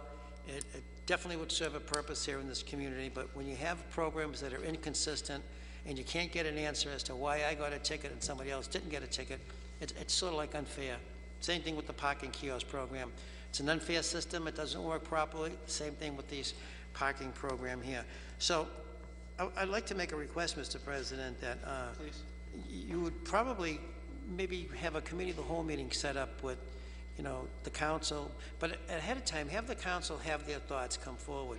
And maybe open it up to the taxpayers of this community. Maybe just have a public hearing so it can be operative for next year. A public hearing as it relates to setting up a designated street sweeping program here in the city of Medford. So we don't have to go through this each and every year. And you don't have to listen to the complaints. And consistency and transparency will tell the whole story. So that would be my recommendation, Mr. President. Thank you. And that would go a long way in demonstrating loud and clear to the next DPW director what the expectations of this community are. Chair recognizes the Vice President. Thank you, President Del Russo. I too just want to discuss the street sweeping, and I think it goes into the big picture of this city with regards to lack of enforcement and lack of uniformity. I've gotten complaints from residents on Greenleaf that said there was no ticketing and towing for the street sweeping, and therefore their street was not properly cleaned. The trucks had to go around cars that were parked there. Then I got, then you go up Quincy and Capon where they were tagging and towing. So they're tagging and towing on some streets some days, and they're completely not enforcing the violations on other streets other days. It's inconsistent. It's not uniform. The residents are left saying, what's going to happen on my street? Is it going to either be left unclean, or are they going to tag and tow? What's going to happen? I mean, we really just need some conformity within the city. I've said this before on street sweeping. I've said it before on a number of different issues, and we just cannot get it together with enforcement. And I hope the new administration really sits down and takes an approach like other cities do, like Somerville. I mean, enforcement, they enforce everything. Everybody knows it, and rules aren't broken as much. And their streets are, number one, swept many times during the year, but even if we do only sweep once or twice, let's do it right, and let's make sure that people know, people are notified correctly, and that it's uniform throughout the community, so that people know when that sign goes up, they're not left guessing, oh, will I get tagged and towed, will I not? No, they will get their cars off the road so our streets can get swept, bottom line. And that goes for a number of different things that should be enforced, which is one of the reasons why we push for parking enforcement, because there was no enforcement. Now we're left, obviously, with a system that's not working entirely, and that's what we're left with. But I agree, we need some conformity, and whether that's us meeting with the DPW or us meeting with the new administration, let's get it done. In the new year, let's get it done. Excellent. On that motion, Councilor Caraviello. Thank you, Mr. President. I too received some of the calls that Councilor Conrad said, but the ones I got were for people complaining that cars weren't getting towed and tagged. Weren't. We're right. not. And right. they're going around, and they were mad because the street was red. And I did make calls to private departments, and according to Mr. Tenaya and the police department, we had no policemen to go out there and tag and tow the cars. So that's the reason they didn't get done, which leaves us, in our magazine that we get from the MMA, I don't know why we're not using recently retired policemen to do those. I mean, Boston uses them, other city uses them. I don't know why our city's not using the recently retired policemen when the lists are all filled and you can't get anybody else. So, but that's the reason I was told that there were no policemen to do the details. I didn't get any calls. It was the only calls I got were the people complaining that cars weren't getting tagged and towed. Thank you, Councilor. Councilor Knight. Mr. President, thank you very much. I'd like to amend the paper further. On November 10th, we passed paper number 15731, a request for the cost of the biannual street sweeping program, as well as a request for the numbers as to what portion is handled internally and what portion is contracted out. And I think that falls in line with us establishing a street sweeping program that works for all, Mr. President. This matter was referred to the DPW response on 11/18/15, included in our packet last week. So I just wanted to reiterate the fact that we still await the response from the DPW, and I'd like to add that to the paper as a reminder, Mr. President. So on this paper as amended by Councilor Knight, Councilor Penta. Mr. President, doing something biannually doesn't make any sense. It's only twice a year. If you're going to have a program, you want it. There were some streets that had 4 street sweepers on it. Some streets, you're lucky if you saw one. I mean, the logic, it's an inconsistent program that doesn't make any sense. Now, Rick just got through saying, Councilor Caraviello got through saying that one of the employees in the Department of Public Works said there was no police officer available. Well, what about the day that the police officer was available that was giving out tagging and towing? It's so inconsistent, and anyone who's gotten a ticket should appeal that ticket to the city because it's inconsistent as to what's going on.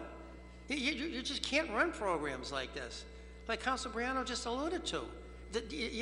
How do you have transparency? You have a new guy coming on or a woman who's going to be a new DPW director.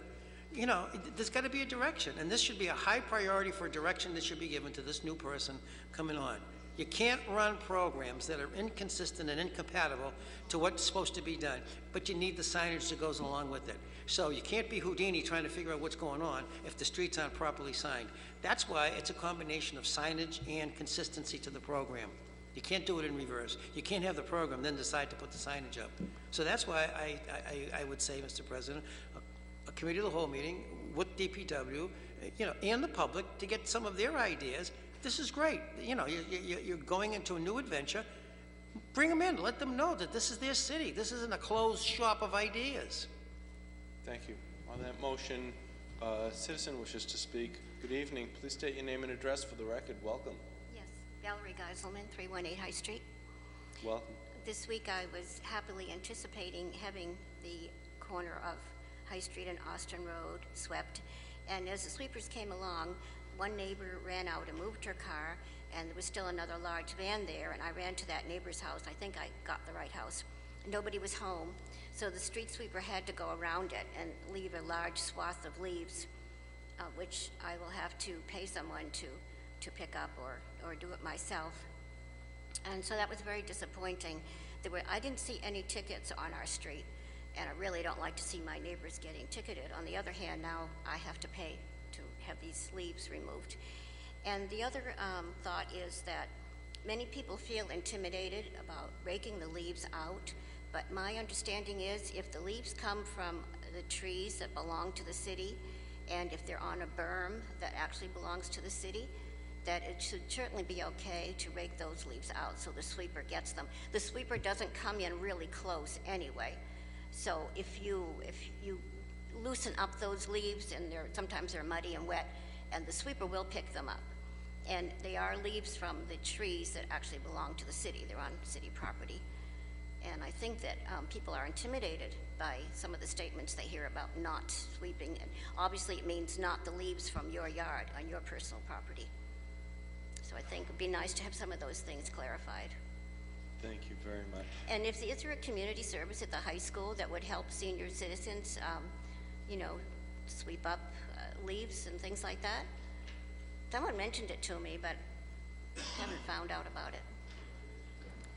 There is a program? We asked that as well last year vis-a-vis shoveling snow. I don't know if we got a response back from the school department on that, or perhaps we did. I can't recall, to be honest, but we'll send that through again. It would be nice if the seniors could call, particularly in this kind of incident, when through no fault of their own, the leaves outside. And these leaves happen to be right along the passageway that goes to our door.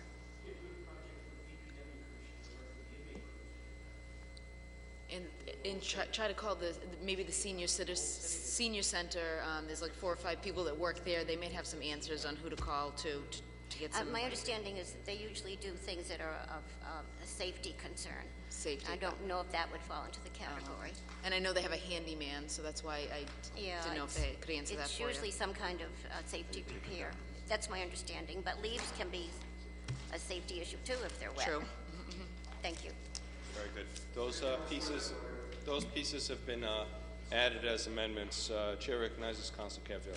Valerie, in my conversation with the mayor about this problem, he said, in my conversation with the mayor in regards to this problem, he said that anyone who calls from where there was cars parked, he would send a sweeper by to pick up the spots where they missed because of cars being in the way. I would call the mayor's office tomorrow morning and let them know. But that's what, I had a conversation with him on, I think on Thursday about this. And he said, yeah, I know the DPW won't be happy with that, but. Very good. So on that motion for approval by Councilor Penta as amended, all those in favor? All those opposed? Motion passes. Offered by Councilor Knight. Be it resolved that the Medford City Council and MBTA Commuter Rail Division meet to address the recent cuts servicing the West Medford Community Rail Station. Councilor Knight. Yes, Mr. President. Recently I was informed by several people on the train on the way into Boston, as well as the conductor, as I was waiting at the West Medford Commuter Rail Station to go in town last Thursday, that they were going to be making proposed cuts to the service at the West Medford Commuter Rail Station. Bear with me for a moment here, but the morning commute after 8 a.m., West Medford currently has service at 8:27 a.m., 8:45 a.m., 8:58 a.m., 9:30 a.m., and 9:48 a.m. The changes in this service will cut the times to 8:14 a.m., 8:34 a.m., and 9:47 a.m., with what looks like about an hour and 20 minute or so gap between the last two trains during the morning rush hour commute. And I'd be one to argue that 9:47 isn't really rush hour either, Mr. President. I think that's a little too late for people to be getting into town to go to work. Also, on the way home, leaving North Station to West Medford, currently we have a 4:10 train, a 4:20 train, a 4:40 train, a 5:10 train, a 5:50 train, a 6:25, a 6:55, and a 7:30 train. The announced changes will reflect a train at 3:55, 4:45, 5:10, 6 p.m., 5:20, and 7:25, with service gaps as long as a little bit over an hour, Mr. President, during some of those periods. I'm really confused about the message that the MBTA sent in the city of Medford at this point in time, Mr. President. We're sitting here, we're dealing with proposed changes to our commuter rail schedule that's cutting service. We're sitting here looking at the privatization of our express bus routes with new contracts. We're also sitting here looking at the state wavering on its commitment to extend the Green Line to College Avenue, Mr. President. And I think that sends the wrong message to the city of Medford that we're just a cut-through. They're going to lay out tracks here, but they're not going to service us, Mr. President. So I'm very concerned about the direction that this matter is going in. And in recent days, I have been informed that our state delegation, led by Representatives Garbely and Donato and Representative Barber, have met and offered a statement relative to the proposed changes in the MBTA schedule. However, no definite matters have been resolved at this point in time. And there will be a meeting in coming days with MassDOT and MBTA officials, Mr. President, and I ask that our representatives keep us apprised of that meeting, and also maybe the council can appoint a representative or invite a representative to attend. So the purpose of the resolution, Mr. President, is to get more information relative to the cuts at the West Medford commuter rail station and the service thereof, Mr. President. I feel as though it will be detrimental to our community to allow these cuts to go through. I know we have limited control. However, I think we need to put up a fight and put up a stink and make sure that Medford's not a cut-through for MBTA service, but rather a place where they stop and a place where it can flourish. Awesome. On the motion for approval by Councilor Knight, all those in favor? Aye. All those opposed, motion passes. Mr. President, I'd like to make an announcement. Whoop. I'm sorry. Yes. Two more things. I'm sorry. I apologize. I thought we were all wrapped up there. 15-769, petition by Joseph Viglione, 59 Garfield Avenue, Medford, Mass., asking for $25,000 transfer from P/E/G monies for a new radio station. Good evening, Welcome. Honorable City Council. Joe Viglione, 59 Garfield Ave, Medford, Mass. 02155. We have all that money sitting there waiting for a public access station. But what if we could get Captain Barry Clementi's Connect CTY messages over a radio station? Local artists, authors, musicians, hockey, basketball, baseball. Councilor Camuso just said to me there's a Malden-Medford game on Thanksgiving Day. That would be beautiful to have on the radio, because the audio of events, including city council events and school committee events, logged and kept in a file so that people could go back to them and hear them on podcasts. This is essential to the community. Now, the Chevalier Theater is handicap accessible to the left. If we could take some space off the stage, build a radio station, we could broadcast every single event from the Chevalier live on audio. Now, that would not hurt ticket sales because people would want to see the whole event. But if they couldn't get there and they wanted to hear the event with the permission of the performers, we would have it on radio. This would be a key to building a public access TV station. So with all that money sitting there, I'm asking the City Council, if someone wants to get proactive and has access to the mayor, say, hey, you know, what about this idea? So I outlined a really rough sketch of what the 25 grand could go to, just to get the ball rolling. Computers, a soundboard's only $250. You can get microphones for $100. There are packages on the internet, and we don't even need all that much money. I just put it there as a framework. There are plenty of ways to get a good computer at a good price and to talk to some companies. Maybe a car dealership would give us a deal on a van so that we'd have a mobile van, handicap accessible, that would have the radio and a camera in it. That's all I'm asking. The money's sitting there. I want to see us get proactive. I've been coming up here for a good decade now. My first meeting was with Mark Rumley and Diane McLeod in early 2003. That's 12 years of honest effort, hard work, and diligence. So this will be very important for this community, especially with the past election. We didn't even have radio. We didn't have television. While Malden, Somerville, Arlington, Winchester, Stoneham, Burlington, everyone had TV, we didn't. That put you candidates at a disadvantage, and it put the voters at a disadvantage. Thank you for hearing me, Council, tonight. Chair recognizes Councilor Penta. Mr. President, one of the things that present this as an enticing matter is the technology and communication is ever-changing, whether it be on public access or whether it be the private enterprise system.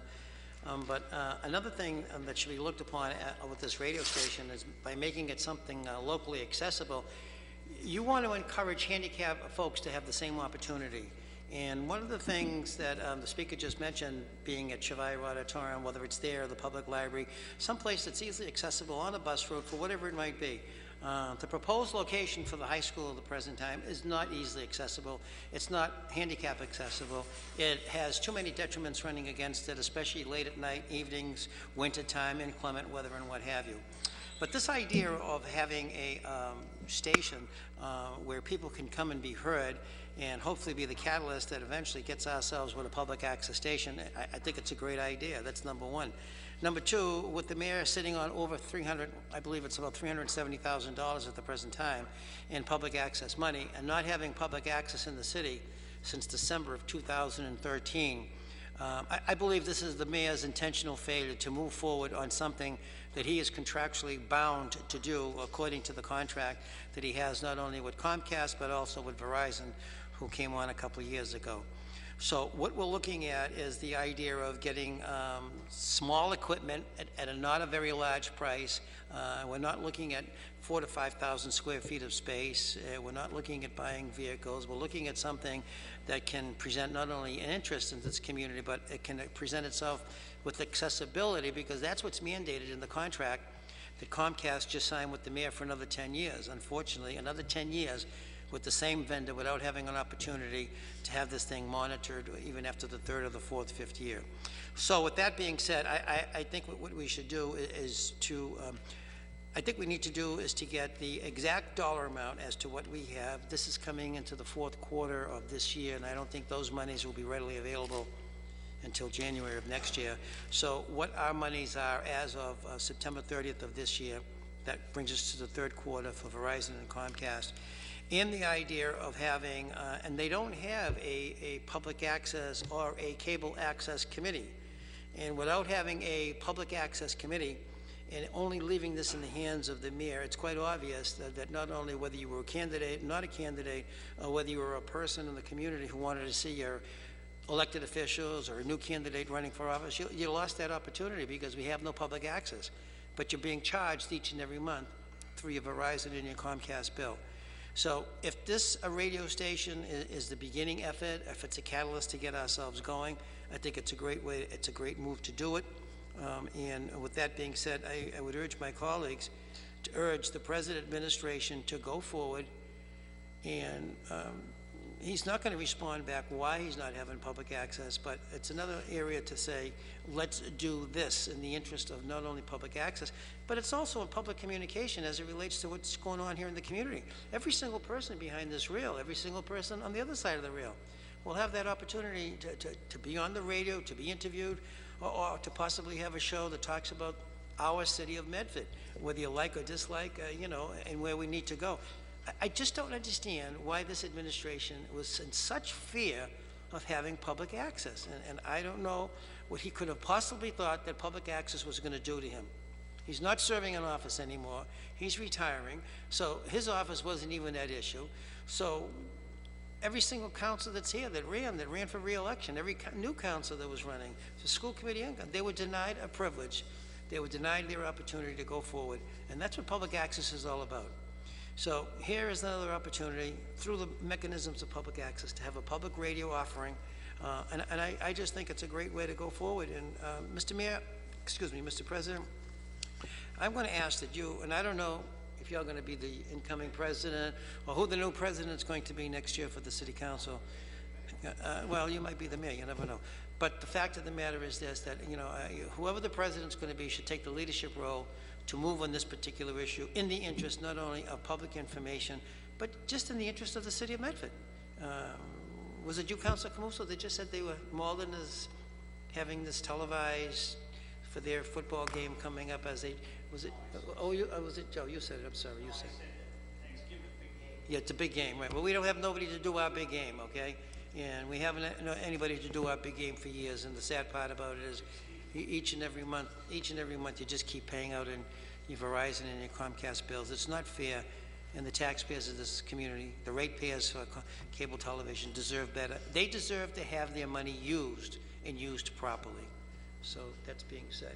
On the motion of Council Penta to send this paper to the mayor's office? No, to send it to you, whoever the president's going to be next year, to enforce, to request of the mayor to go forward with a committee, which would be a cable committee that would serve in the best interests of this community, that not only addresses PEG access by way of public television, but also public access and a radio system. Chair recognizes Councilor Caviello. Thank you, Mr. President. The Medford-Malden game is one of the oldest rivalries in this country. Yes. Second oldest. And it would be nice if, during my high school days and when Clerk Finn was a high... play. You didn't watch me play. You may have watched Clerk Finn play. You didn't watch me play. But it would be nice if we could, maybe get that game on for people who don't go to the game. Maybe the high school could tape it and get it on there for Thanksgiving afternoon. I know a lot of people look forward to watching that game. Again, it's the second oldest rivalry in the United States. It'd be nice to see it on some kind of access. Thank you. I wish I could call the game. I'm not that talented. Yes, you are. Yes, I do. On the motion for approval by Council Penta as amended by Council Caviello, all those in favor?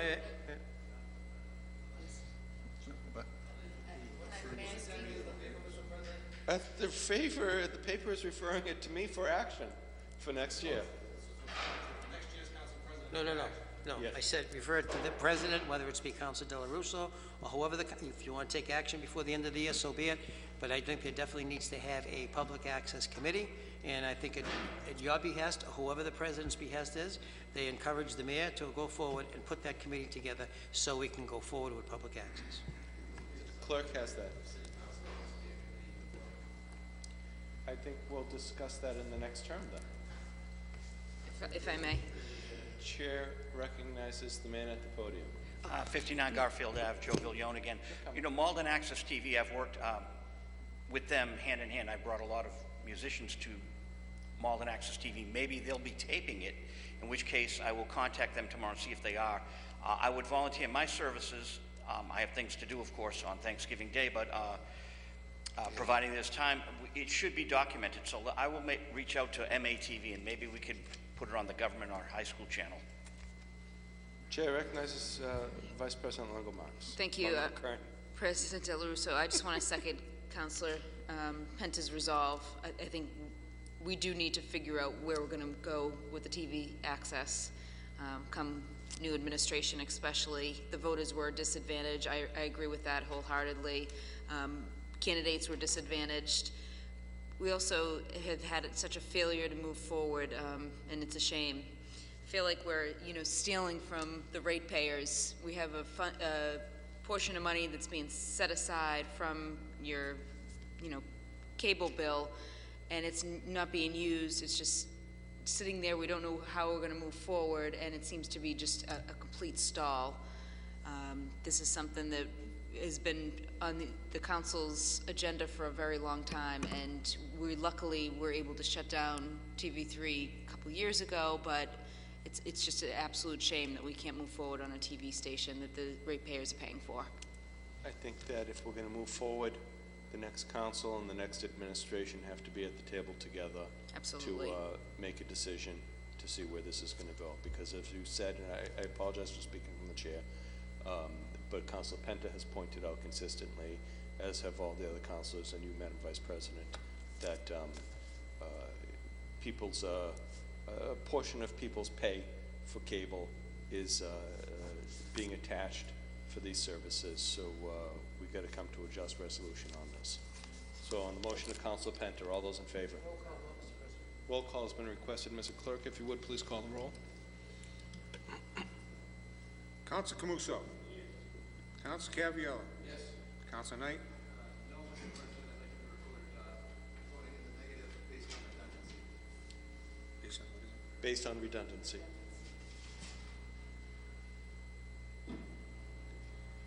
Vice President Lone Kern. Yes. Counsel Marks. Counsel Penta. Yes. President Del Russo. Yes. With the vote of 5 in the affirmative, 1 in the negative, and 1 absent, the motion carries. 15-770 to the communication from the mayor. This is a transfer of funds from one account to another.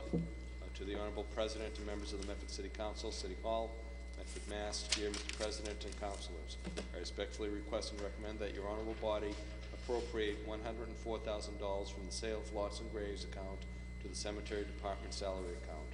This recommended appropriation is requested in accordance with page 44 of the fiscal 2016 budget. The cemetery department salary account is reduced each year in anticipation of an appropriation from sales of lots and graves. In addition, I respectfully request and recommend that your honorable body appropriate $182,327 from the perpetual care to the cemetery department expenses budget. This recommended appropriation is requested in accordance with page 45 of the fiscal 2015-16 budget. The cemetery expense budget is reduced each year in anticipation of appropriation from perpetual care. Very truly yours, Michael J. McGlynn, Mayor. Signature file on paper. Chair, on the motion of approval by Councilor Penta, all those in favor? Chair requests a roll call on this.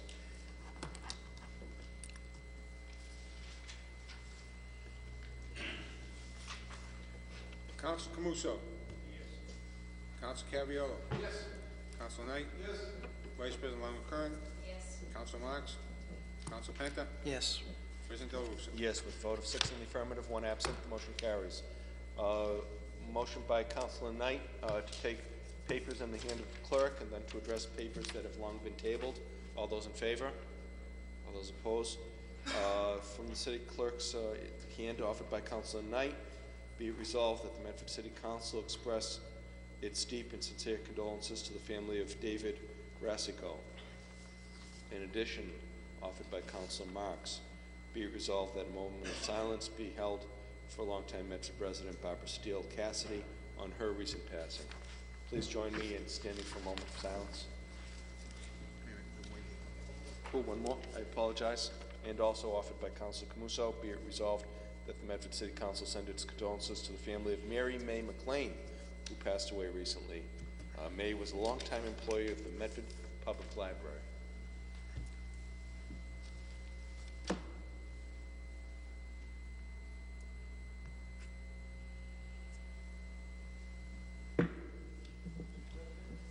Councilor Camuso.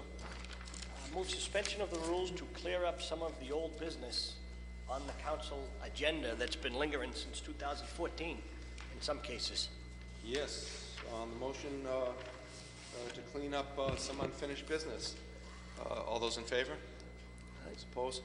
17-633, acceptance of general laws, Chapter 48, 59B, 59C, 59D, establishment of reserve fire force.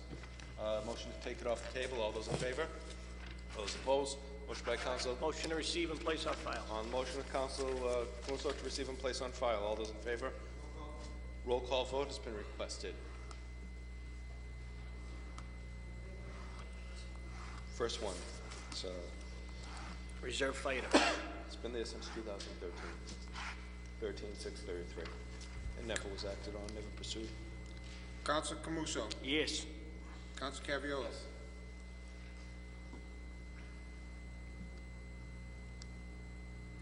Yes.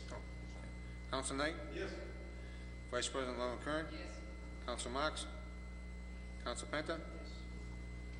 President Del Russo. Yes, vote of 6 in the affirmative, 1 absent. The motion carries. Motion of Councilor Camuso to take 14-540, show cause hearing, CTC Gold Refinery, 6 Salem Street, off the table. All those in Move to favor? place on file. A motion that the item be received and placed on file. All those in favor? All those opposed? Motion carries. 14-568, solicitors information on Channel 3. Motion by Councilor Knight to take it off the table. All those in favor? All those opposed? I think we got that report several months ago. Yeah. Yeah, we got the report, though. We're waiting to get it. It's just sitting on the agenda now. We got the report. We got a report back on that, didn't we? The motion to receive and place on file? No, because the paper's been tabled. I mean, this is, you can read the resolution. Just wait. Offered by Councilor Penta, 14-568, offered by Councilor Penta. This is July 15th, 2014. Be it resolved that a brief discussion be made regarding the city solicitor's most concerning information forwarded to the council regarding the dissolution petition of Medford Community Access, aka Channel 3, and its former president. No, but the solicitor has kept us updated along the whole process. All right, let him respond again. On the motion of Councilor Penta that all right, so leave it there. Refer it back to the city. On the motion of Councilor Penta to refer this paper back to the city solicitor for further update. All those in favor? All right. All those opposed? Motion carries. 14-739. Motion to take off the table by Councilor Longo-Kern. All those in favor? All those opposed? Tax rate and surplus funds tabled December 23rd, 2014. Motion to receive and place on file. On the motion of Councilor Camuso to receive and place on file. All those in favor? All those opposed? Motion carries. 15-005. Motion by Councilor Penta to take off the table. All those in favor, all those opposed. Mary Kay Benoit to address the council on Medford Senior Center. On the Councilor Penta. This particular matter, this lady was going to appear before the council as it related to the new kiosks that were being put in.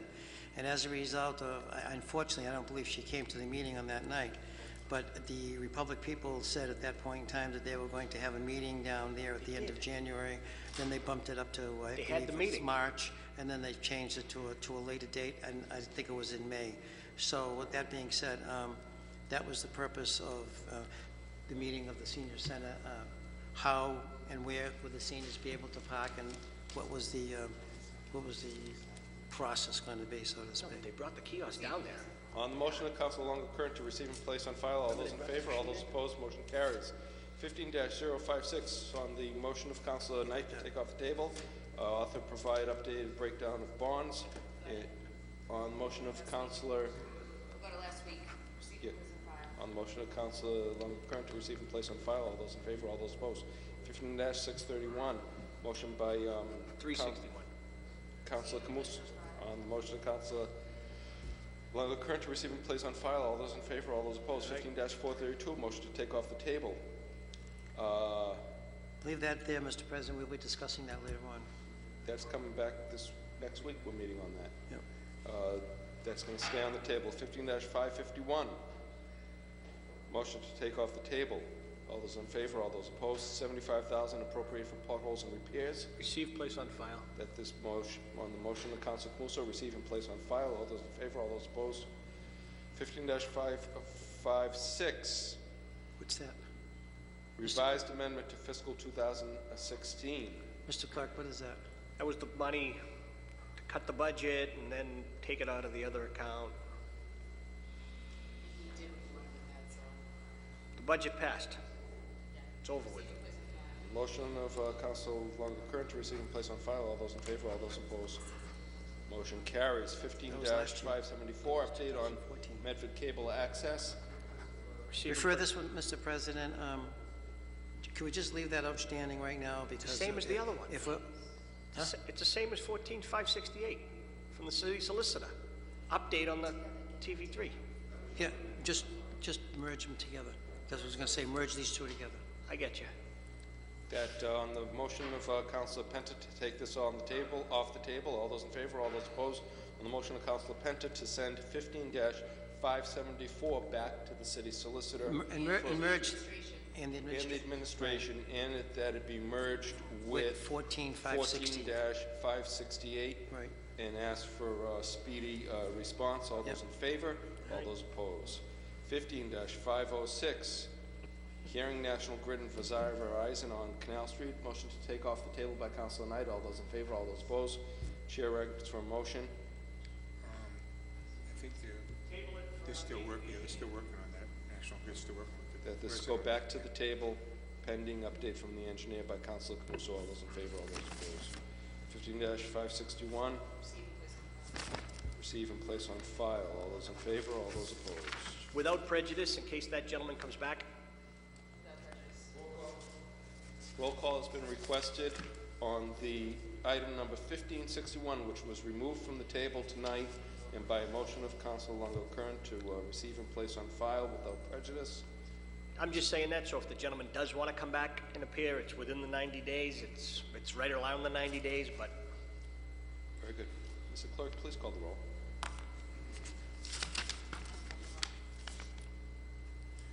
Council Camuso? Yes. Council Caviola? Yes. Council Knight? Yes. Vice President Longo-Kern? Yes. Council Marks? Council Penta? Yes. President Del Russo? Yes. A vote of 6 in the affirmative and 1 absent. The motion carries. Here's the next two on the table. We got a couple more pieces in the clerk of the hand. In the hand of the clerk. Did I say that backwards? Yikes. Offered by Councilor Caraviello, be it resolved that the Medford City Council congratulate the Medford Junior Mustangs on their winning of the Eastern Mass Super Bowl. Councilor Caraviello. Thank you, Mr. President. I just wanted to congratulate the Junior Mustangs, and I'd be remiss. Several of the girls' cheerleading teams also took first place in some of their competitions.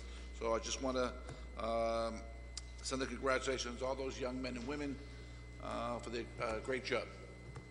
On the motion of Councilor Caraviello, that they be congratulated for a great job. All those in favor? All those opposed? Good luck. Be it resolved by the Medford City Council, offered by Councilor Knight, that the City Council congratulate 1. Medford High School golf team, Greater Boston League champs. 2. Medford High School boys soccer team, Greater Boston League champs and state semifinalists. And 3. Medford girls soccer, Greater Boston League champions and state tourney participants. Councilor Knight. Mr. President, yes, we've had a very successful fall season this year, and in course with past practice, I'd like to invite the following GBL championship teams down to receive a memoriam citation from the City Council in recognition of their hard work, their teamwork, and their efforts, Mr. President. Very good. On the motion for approval by Councilor Knight, all those in favor? All those opposed? With pleasure. Announcements by Councilor Longo-Kern. Thank you, President Del Russo. Last week, Councilor Marks and I, which was supported by the entire council, asked that the month of December be free parking month to help out the commerce within our city. And it wasn't supported by the administration in full, but I just want to announce and make sure that residents know that parking will be free of charge on Saturdays during the holiday shopping period throughout Medford Square, as well as Haynes Square, West Medford Square, Hillside Square, and South Medford Square. So on Saturdays beginning November 28th and ending January 2nd, patrons visiting local businesses in these designated areas will be able to obtain goods and services without having to pay meters or kiosks.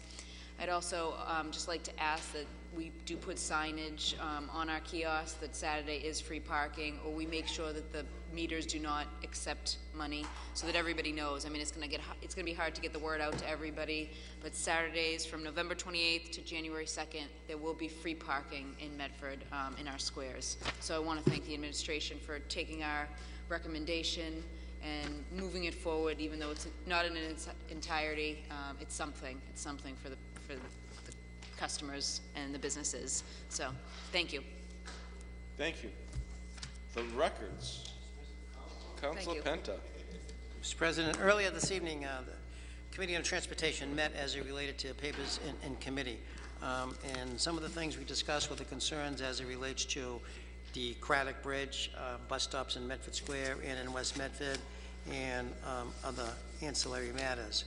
What was disturbing that came out of that meeting was when one of the one of the business owners came and indicated to us that per his conversation with Representative Donato, who had a conversation with somebody from the Mass Department of Transportation, they have been meeting here with the City of Medford on a bi-weekly basis with a gentleman from the Department of Public Works. And that is very disturbing to hear that, because right now nobody has heard anything. We have asked on numerous occasions for some kind of transparency as it relates to what is going on, as it relates to not only the Craddock Bridge, the time schedule, the lighting, the closing down of the businesses, just having some basis of information. We were also told and notified, and Councilor Caviello, he can correct me on this, that the Chamber of Commerce hasn't even been a party to any kind of response or any kind of notification from the State Department of Transportation. That leaves a big void right now into trying to understand what is going on between the State Department of Transportation and their interaction here in the City of Medford. If in fact the City of Medford is meeting with the State Department of Transportation and they are not notifying this council, and the Office of Community Development is not being notified, and the business merchants aren't being notified, Chamber of Commerce is not being notified, and the council was asked on numerous occasions for an update as to what's going on, there was a serious problem as it relates to that whole Craddock Bridge operation. Another part of the committee report was asking, you know, it's supposed to be 6 days a week, double shifts. And everybody knows they're not down there 6 days a week, double shifts. So maybe that's the reason why it's taking 2.5 years to maybe complete this, but further asking a question on that. Also, I believe the bus stop as it relates to in West and South Medford, that's in front of Oasis, the request to have it be moved across the street to where the dry cleaners is over there, that seemed to be an understandable issue. I believe that there will be a meeting set up in the South Medford area over there quickly as it relates to the bus stop, not only the bus stop moving, but a place for the business merchants when they have deliveries that take place over there. And I believe also the request and the concern was to go forward regarding the bus stops in Medford Square that would be coming down on Main Street and having them either detoured to Riverside Ave or River Street or whatever it might be. But we got a notification, Mr. Clerk, you can correct me if I'm wrong, that the gentleman who now is in charge of bus stops with the T made an indication that he doesn't come out to nighttime meetings. Is that correct? And because he doesn't come out to nighttime meetings, this doesn't make any sense at all. So we're going to have to figure out another way how to move them, and maybe our representative, Mr. Donato, can make this guy understand that, you know, everyone works during the course of the day, and, you know, and that's part of their job to come to the City of Medford. This is a huge project. It's a huge undertaking. Bus stops are a huge issue as it relates to this whole undertaking. As a result of their lack of transparency in coming forward, I believe it was a vote of the committee for which Councilor Longo Kern and Michael Marks, and unfortunately he had to leave because of a family issue, we made a request that a temporary cease and desist on the whole project of the Craddock Bridge become operative. It's obvious that they're being absolutely non-responsive to the council, not responsive to anyone here in the City of Medford. But the sad part about it is if they really are meeting with somebody from the Department of Public Works and we're not being notified, and we have asked over and over and over again, this shows you the complete breakdown that is taking place. And the only way maybe to get their attention is to move, Mr. President, and ask for a temporary cease and desist to bring them to the table so we can have this discussion as to why we, the taxpayers, we, the council, we, the chamber, and we, the administration, aren't being brought up to date and being told this up to date. You know, it's just an unfortunate matter. Businesses are being affected. One business merchant came in there and indicated how he had to close down, lost over $3,000 worth of business on a particular night, the night that they put the bridge up, with no notification and what have you. So, if I go ahead. I don't want to interrupt you, Councilor. Go ahead. If I could just share one piece of information on that long presentation that you gave us. The legislative liaison for the Department of Transportation was aware of the situation with the bus stop inspector or overseer, whatever his proper title is, and he's reached out to the legislative liaison for the MBTA and CC'd her on our meeting that's coming up next week when the group will come down and present. I'm in the process of reaching out to her as well, but unfortunately I don't know if you've ever called the MBTA and gone into the phone system, and it feels like you're going into a spiral to another world. So I'm trying to to reach out as well, so Well, the hopefully... gentleman that's now replaced the lady that was in charge of bus stops, I'll give you his number. I'll give everybody his number if you want. I've spoken to him. Yeah, But who I wanted to speak to was the legislative liaison. But it won't make any difference who the legislative liaison, and the fact of the matter is, this is all after the fact. And I know you have a meeting scheduled, I think, for next Tuesday? Yeah. For which is next Tuesday. And I think if they get the temperament of the council is not happy, and this seems to be a forced situation, these resolutions go back to June of this past year, September of this year, for which I've asked on numerous occasions, and other members of the council have expressed their disdain as to what's going on. There's absolutely, it seems to be a forced situation. And the only way to keep their feet to the fire is to let them know that not only are we upset, but we don't approve of what's going on. And all this is basically having a temporary restraining order against you to not do any more business until such time that you get this issue resolved. Who is the clerk of the works? Who is the city's clerk of the works on this particular project? You know, we don't have any of these people. You know, and if we do, they must be mysterious people because nobody knows who they are. This council should be apprised through every part of that particular project. This has been going on since 2003, when Councilor Longo-Kern brought this resolution up for the very first time. This is now 2015, 12 years later. So the bridge did not sink in 12 years. It's been there for over 100 years. It's quite obvious that it'll make it. The fact of the matter is, Mr. President, sometimes you got to push and be hard to make sure you get your questions resolved. So that's the result. That was the report coming out of the committee. So I'll move the question to the floor. Oh, if I may. Madam Vice President? Madam Vice President wanted to speak. Did you speak, Councilor? I didn't hear you. I said that I would like a ruling on Rule 35A. Rule 35A. I was just going to say, I was at the meeting at 5:30, and there's a lack of communication, and maybe we should hold off 1 week before the cease and desist, because the communication is between the City Council, City Hall, DPW, OCD, and the business owners. The business owners really don't know what's going on. They don't know any given night there's going to be work done, they're going to be shut down, especially the restaurants in the area.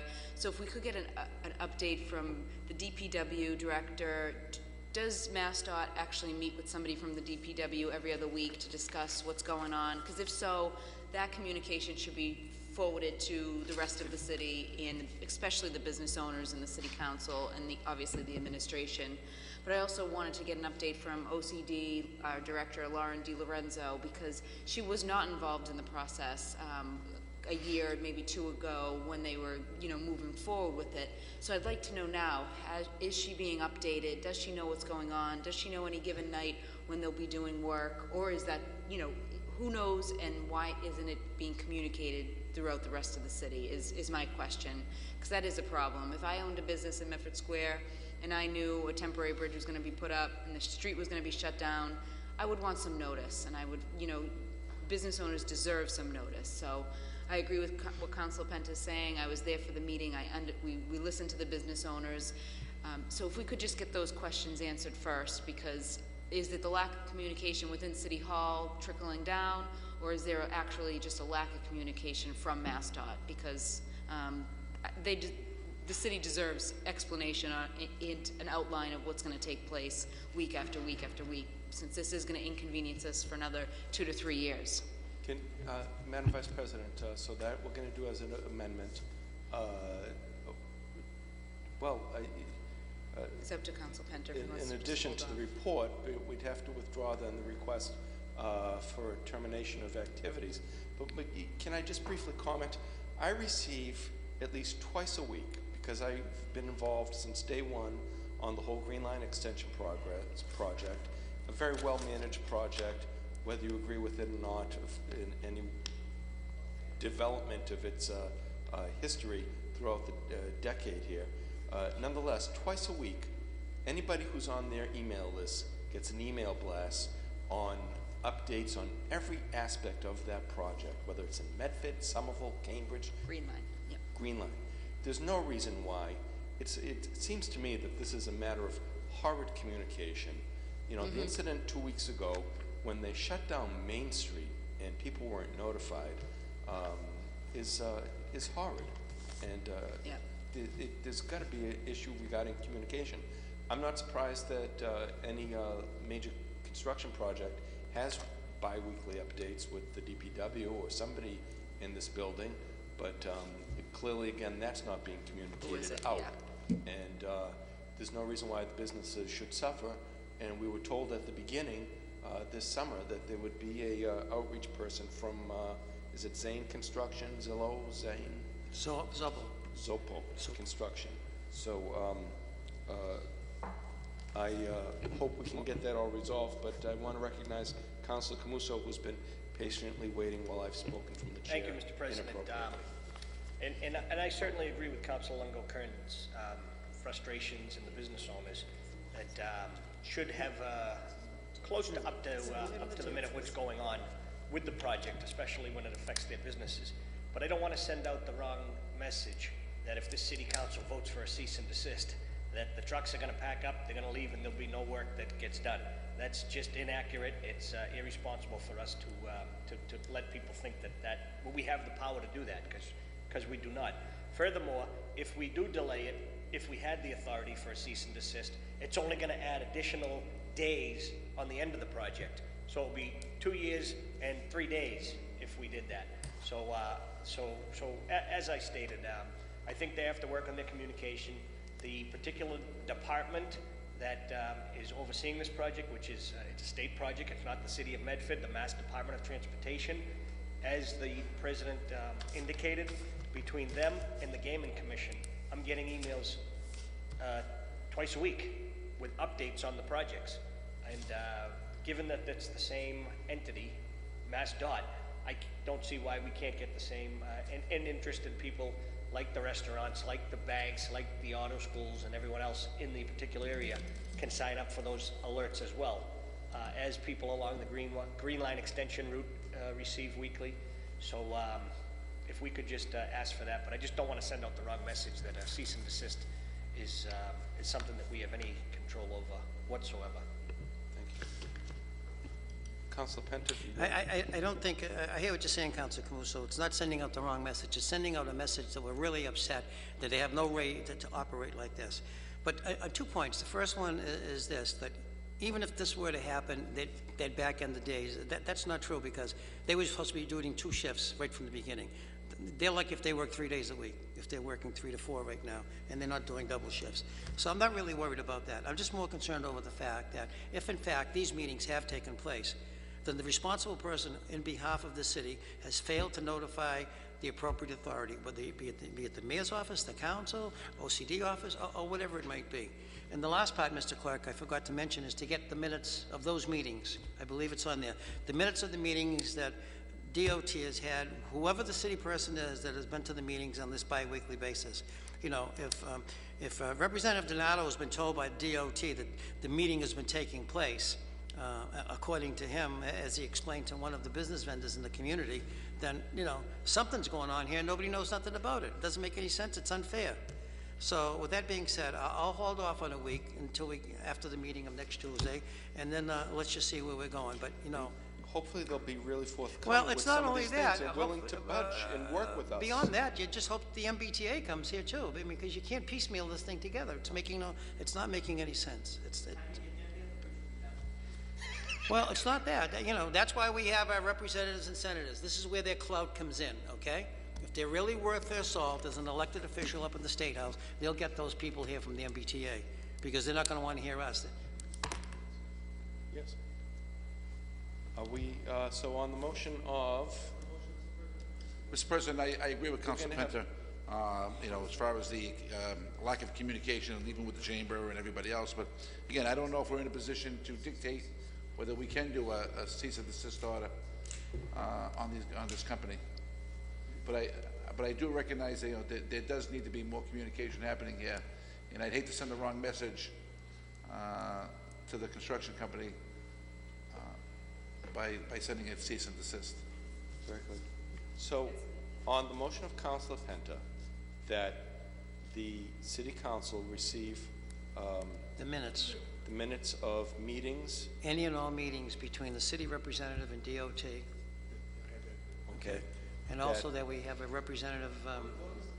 Point of order, Councilor Knight. Pursuant to council rules, under Rule 35, no report of a committee shall be received unless agreed to in committee and actually assembled. Rule 35A, the council president shall review all committee papers in a committee of the whole meeting thereafter. Well, the whole idea, Mr. President, is every single committee that's made a report has been voted upon and accepted by this council. Now, all of a sudden, what are we going to do? Go to a committee of the whole meeting and discuss what took place there? Yes, if the council wanted to be there, he walked right by, could have come into the room. The rules are the rules, participated. Mr. President. Yeah, We all they agreed to play read by the them. rules, but you know something, Mr. President? Let's be a little bit logical here. Read the rule. No report of a committee shall be received unless agreed to and a committee actually assembled. The committee was actually assembled. There was the Transportation Committee. It wasn't a committee of the whole. Read Rule 35, okay? That's what took place. And then we'll read Rule 35A. The council Read president shall 35. review all committee papers in a committee of the whole meeting, which hasn't happened yet, Mr. President. He most certainly and I has. personally, based upon Listen, the don't plethora vote of for it if you don't information want that it. the Don't gentleman's given us, Don't vote for it if based you don't upon want the it. information Don't that the gentleman's vote for it. provided with us, I'd like to do a little bit more research, because there might be some questions Well, maybe that if you I have, came into Mr. the meeting, you would have been able to That understand wouldn't what was that going wouldn't on. have changed anything. That wouldn't have changed anything. Mr. President, That wouldn't have changed anything. We are going to, yes, we're going to wish everybody a happy Thanksgiving. Move on the paper. I'm not going to rule on this paper tonight. Why? Because I need to study it. I challenge the chair, Mr. President. It's quite obvious, and that means that every single committee that meets and comes to this council And floor that's why I need to submits a review it. report, and the council votes on it, those have all been illegal. Is that what we're saying? They've all been not right. That means every single committee that's gone and had a committee report and came back to this council, read the committee report, and the council voted on it, was done wrong. Why are we doing this? And what do you even have a committee Point of for? information, Mr. President? Point of information, I Councilor believe Knight. the explanation of the committee report is informational for the other members of the council who don't serve on that committee. And then, when we meet in the committee The of the committee whole- report was brought I'm sorry, forward like Mr. it President, I always wasn't talking. is. Mr. President, I rest my You know, case. I'm not always going to be is, Mr. interrupted President. repeatedly. I rest You my know. case, Mr. President. God, be an obstructionist all you want. Move the paper, Mr. President. There's nothing wrong. Either that, you change all the rules around here, because these committees mean absolutely nothing. Tried that. You've opposed it in every These step. mean absolutely nothing. Move the paper, Mr. President.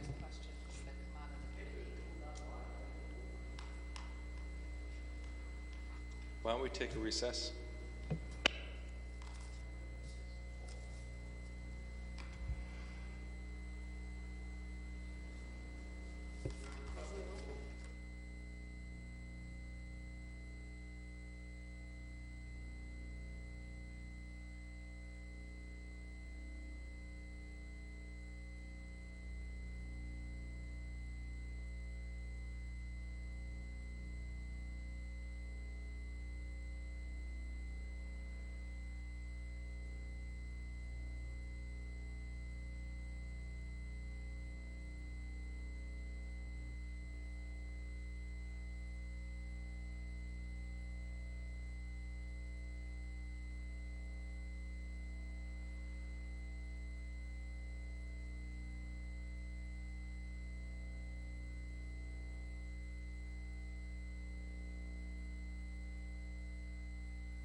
effect, there is no agreement or ability for the committee to retract a part of what it agreed to report out, since it's not been reconvened, nor is its membership present.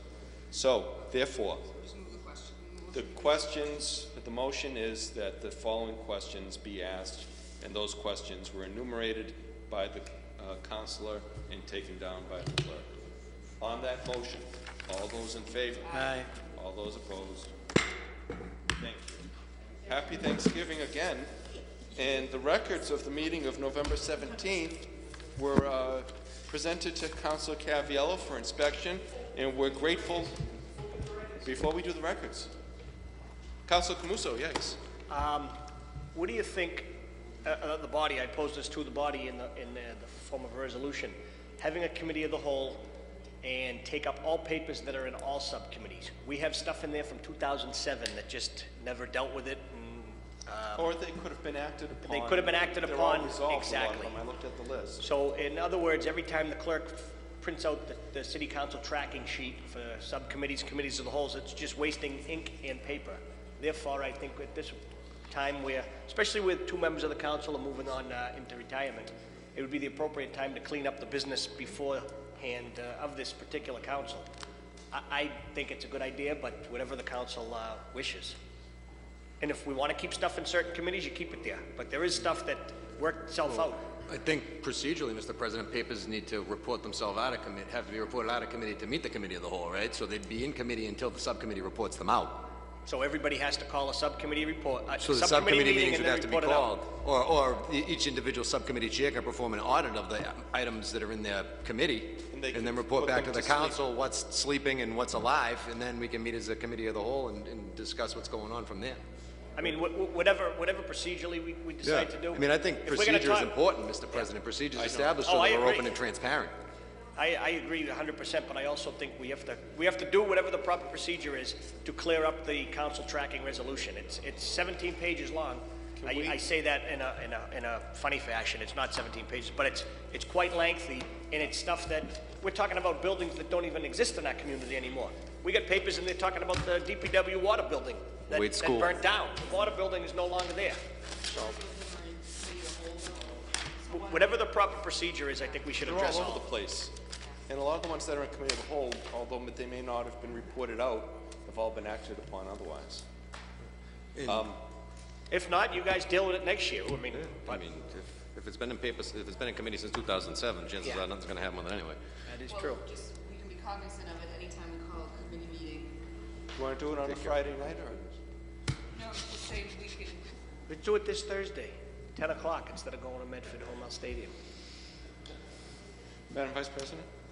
I was just saying we can do it in stages. Next person that calls a subcommittee on safety, report all the papers out, plus have their meeting. Perfect. Committee of the whole meeting, let's spend an extra half hour so we can go through those papers and then have our committee of the whole meeting. Just take it in stages, or else That's following the Mr. Rules procedure, is and it's gonna, getting- yeah.